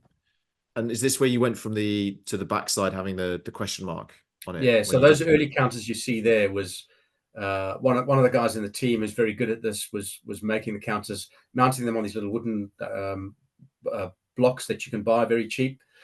But then we just, because originally the initial design decision was to not have back printed counters, because if you're printing your own, it's a little more complicated if you then got to mount them and you've got back printed. But actually, if we went for a concealment counter for every single unit on the map, first of all, you're creating more counter clutter. And secondly, you're doubling the amount of counters that you need in the box, which makes it more expensive, more clunky, heavier, and all the rest of it. So we went back to the option of having proper mounted counters, but with a concealment, a question mark on the back of them. And yes, that means if you're designing your own, it's a little bit clunkier because you've got to stick on both sides of a counter. But the guys down at the Junior Officer Tactical Awareness course and at Sandhurst have done that with minimal fuss. So where there's a will, there's a way, and it's cheap. You can do it yourself, and mount it on whatever you want to mount it on. That was play testing. So that was just 3 weeks ago with the, have you got the JOTAC guys on here as well? I don't think I have a picture on it, or I can Before circle back to it. No, it's fine. Before I talk about that one, I just want to give a shout out to the Junior Officer Tactical Awareness course, because the level of engagement we had from them, A, offering themselves up as play testers, and B, leading the charge. That they are 4 months ahead of the rest of the army, and it's pretty much down to the drive and enthusiasm and energy of Major Ant Mills, who is one of the directing staff there. He's a late entry officer who's company commanding, a highly capable guy, but he believes in this stuff and the utility of it. So he's been really driving it very hard. I mean, this is a great point, actually, just to pause on, because one of the ways I structured the questions was sort of like, for a PME institution that maybe doesn't do wargaming and wants to get into it, a sort of, rather than just straight into like game design, counter size, map size, having the right people in the organization at the time, the enthusiasts, is great. But you've got to see, you have a temporary window where they are posted in, and you've got to institutionalize it before they post out, so that the next ones who post in just accept this is the way things are. And I know JOTAC has not necessarily had that right mix, and that they were very bravely trying to develop their own system before this came to fruition, because they could not use the Kamli Kriegspiel in the time frame that they had with the audience that they had. But doing it within own resources and self-designing it, or trying to adapt a COT system, which wasn't landing in the sort of the nice center of the Venn diagram of like accessibility, playability, and credibility.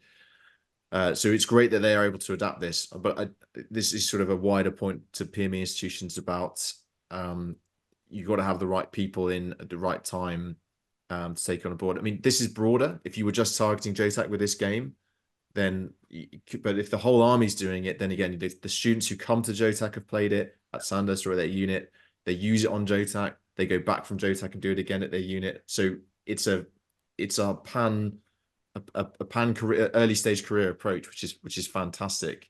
And it's not just something you dip into when you do a career course. And they've really made a success of it, Ed. You know, they've been the concept provers, if you like, and the pioneers, the trailblazers for this. So it's it's Major Adam McNess is the chief instructor, picked up on this early and offered up as playtesting, and then Major Ant Mills, who's really taken this and driven it forward, produced all of their own copies, mapping counters, mounted all their counters and the rest of it. And they were pushing to run a pilot in December. I said it was too soon because we hadn't properly facilitated the DS yet, and some of the DS were uncertain. And the key thing with an audience like that is not to mess it up, because if you mess it up, the messaging that will go out will undermine all the good intentions. So we put it off to January. I ran a one-day train the trainer session with the directing staff, and then Ant Mills, off his own bat, ran a full pilot, a whole day's worth of gaming. They did a week's planning, 4 days of planning. So they did far more planning than we do, because a lot of the JOTAC course is about planning, but they don't have the execute. Now they've got an execute. And it was a resounding success. Absolutely fantastic achievement, I think, from JOTAC, from Adam McNess and Ant Mills down.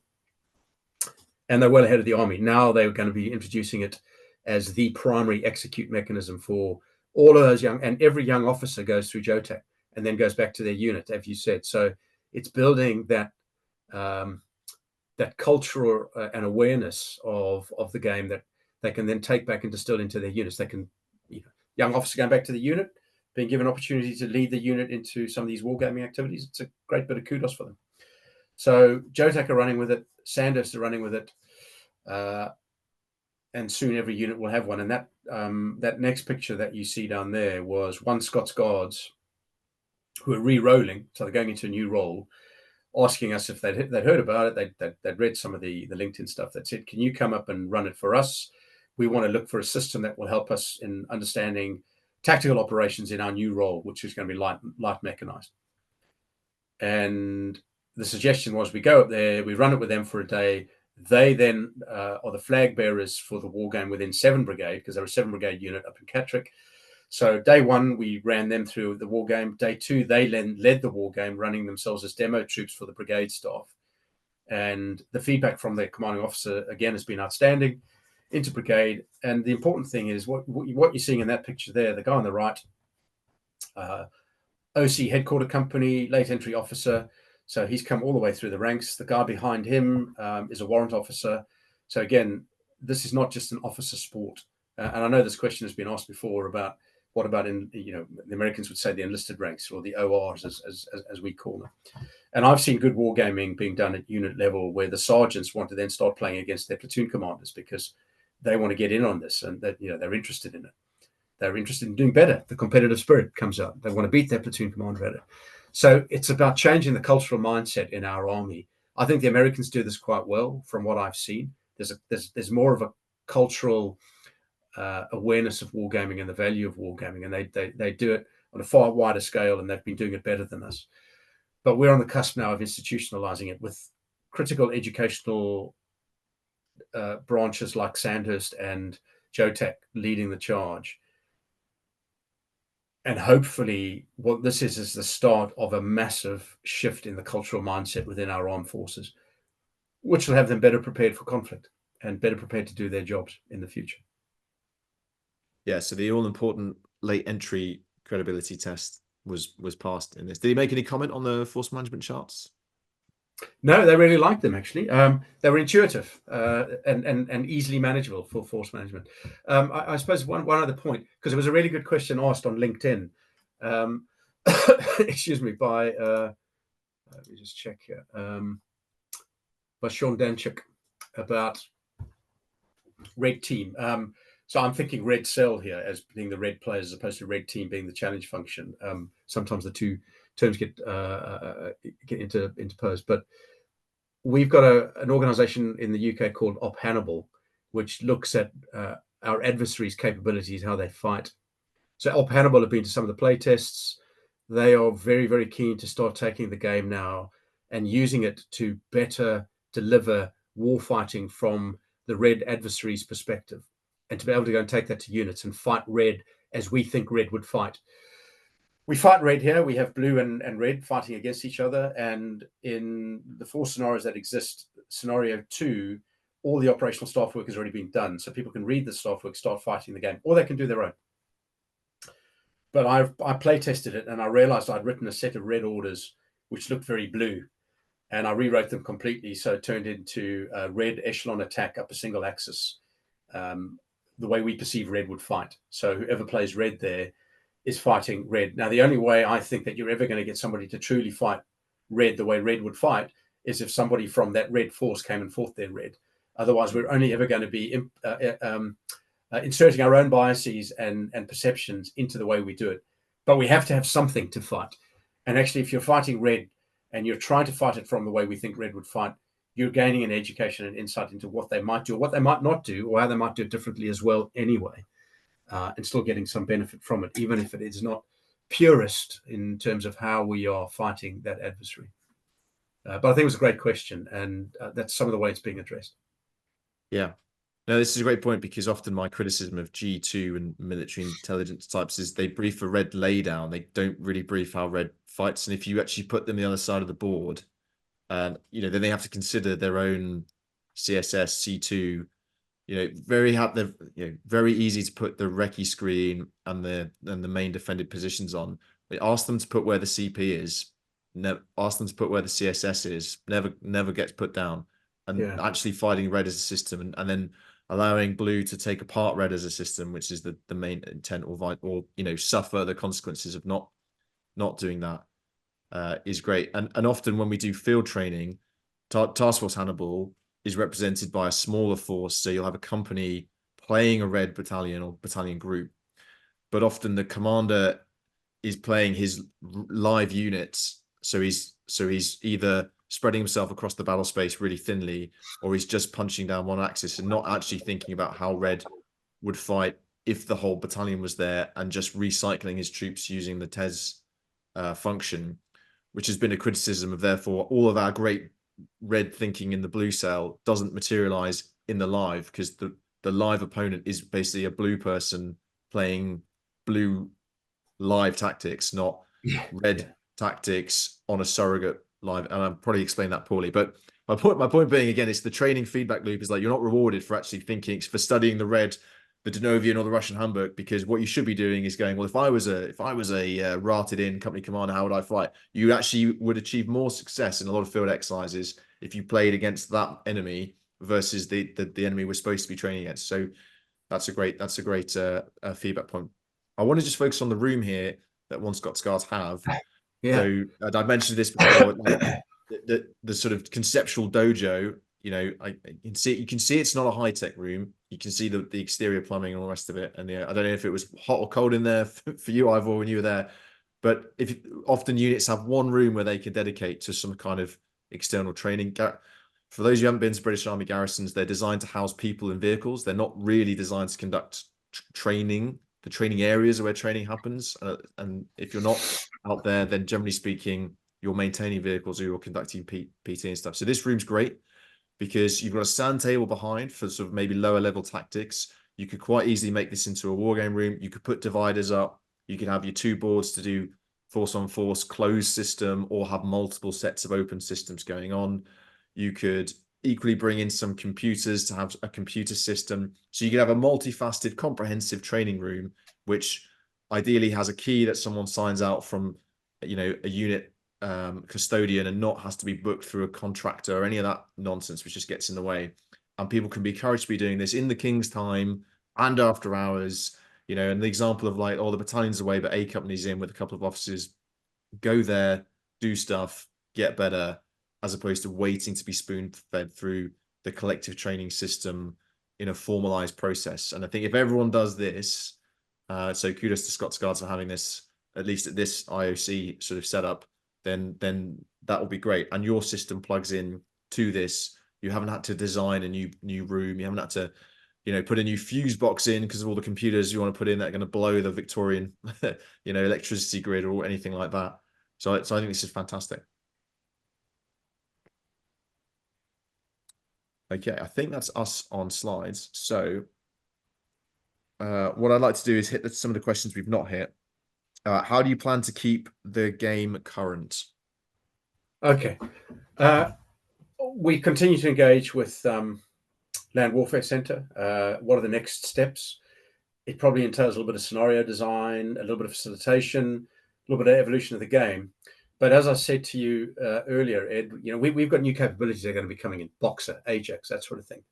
So it's a case of evaluating those, comparing them to whatever operational analysis type work has been done to determine what the combat strengths and the capabilities will be, and then just designing force management charts around those. The counters that come with the game, you can apply to anything. If it's the mechanized counters, can be used for light mech or heavy mech, and they've got all bets and capability charts that will come with the electronic version, which allow you to build your order of battle around any British battle group capabilities. The adaptations come from the ability to house rule and the fact that nothing is locked into a hidden software package algorithm. I mentioned to you earlier the example about thermite drones. It's no more complicated than having a special scenario rule that you bring in and go, right, there's this capability or this effect on the battlefield. This is how it's played into the game. And that's it. You house rule it in, or you special scenario instruction it in, or you rewrite the rulebook 3 years down the road with updates in it. Nothing more complicated than that. Is there a custodian in the army? So, for example, if I wanted to submit a general, I know I could house rule it, but suggestions could I write into LWC, hopefully through an MS Absolutely. form? There'll be two mechanisms. So in the game box itself, there'll be a QR code that comes with the components on the rulebook, and that QR code connects you to the Army Knowledge Exchange, and that'll be run by the Land Warfare Center. So Land Warfare Center will own the storage room, for whatever you want to call it, that houses the Battlegroup Wargame System. At Vedette, we own the intellectual property rights for it, so it is our game system. We can keep on developing it, changing it, engage with other militaries, which we are doing about it. But the Army owns the system that we've sold to them, and they can adapt it and change it as they like, which means that they're not beholden to us, and they can make changes. They can take ownership of it. They can design their own scenarios, and that is the intent. So actually, if you're looking at cost effectiveness for the Army as well, it's an extremely cheap educational tool for them to engage with. Yeah, and I don't know if this has been discussed, but possibly on Defence Connect, maybe under the Land Warfare Center Teams bit, there could be a forum where anyone could then write to, because the danger is the forums happening on unit level, and you're missing the network of networks link up. So someone I believe the intent through LWC, and again, it's Angus Main and Harry Thomas at the Operational Research Branch who've been driving this whole thing. Is that there will be an ownership there. Now we will have access to that as Vedette. So if there are design questions or anything else like that, we can respond to some of those, or through LinkedIn. But the forum for exchange of ideas and lessons that people take from it, and scenario design through Do Your Own, will reside within that site on the Army Knowledge Exchange, controlled by Land Warfare Center, specifically the Operational Research Branch. And hopefully that will start gearing up, and people will be putting thoughts, ideas, lessons, and scenarios in there. That's good. JOTAC already designed their own first scenario. Scots Guards intend to design a scenario around the TESX that they've got coming up. Get the TESX mapping from Salisbury Plain, design some scenarios around it. Plus, for when they deploy to the Baltic states, get the mapping for that and design a scenario around their operating environment there. So this library will start to grow. Yeah, there's nothing more off-putting than feeling you are alone against the world trying to do all the scenarios for your unit. And just like the log carry, it's easier the more people who are lifting. So if each unit makes one scenario and shares it, then suddenly the Army has 100 plus scenarios, and rule queries and all the rest of it. I think that's great, and that's often what's missing more broadly, is the creating the self-sustaining ecosystem to harness the game system out there. And it was like the point you made about DS training. Like, if you just throw a game system out there, no one wants to be embarrassed. That generally is a hierarchical organization. A superior does not want to be embarrassed in front of their subordinates. So if you get them to try and deliver a game and they can't do it, they don't understand it, they aren't going to want to do it. So again, the idea of a support package to train people, train the trainer, you called it, whether that's delivered in person, online, distributed, on a course, whatever. These are often the things that don't get factored in to the project plan, which is to physically make the counters, the map, stick it in a box, cost it, and then post it out. Jobs are good, and that's often where momentum is installed. So that's kind of the advice, but I'm sort of linking this to the last bullet point here of sort of PME institutions. Think end to end. Don't just think about having the game in your institution. Think about how you harness that throughout the sort of career stage 1 or beyond for your audience. Yeah. No, I agree. Any last advice for anyone in a PME institution looking to start or improve their wargaming system or program? Only to say that if you're not doing it, why not? And you should start. I've always had a view, when I was serving, now that I'm no longer serving, there is no profession in the world where the ramifications of our decisions can be quite as catastrophic in terms of loss of life and limb. And therefore, why would any professional military organization not wish to engage in wargaming as part of their educational tool set? I've never understood that. this sort of casual, gifted amateur kind of approach that we can't take the stuff too seriously. You can't take it seriously enough, in my view. And we've seen that over the last 20 years. We're seeing it in Ukraine now. I've always said this when it comes to wargaming. Is wargaming going to make you a better leader of soldiers? No, nobody could ever make that claim. There's a lot of, as Slim used to talk about, it's the art of the personality and the rest of it when you're leading. But is wargaming going to make you better understand your profession, the doctrines within your profession, your capabilities, the threats that you might face, and how to engage with some of that? And then I would say absolutely. And therefore, if you're serious about your profession and the ramifications associated with the decisions in that, then why would you not want a war game? And it is a cheap solution that costs no lives, but creates a wealth of education and insight. That's my pitch on wargaming, Ed. I usually wrap up conversations with that, and it still holds true in my mind, possibly more so than ever as we see what's coming out of Ukraine.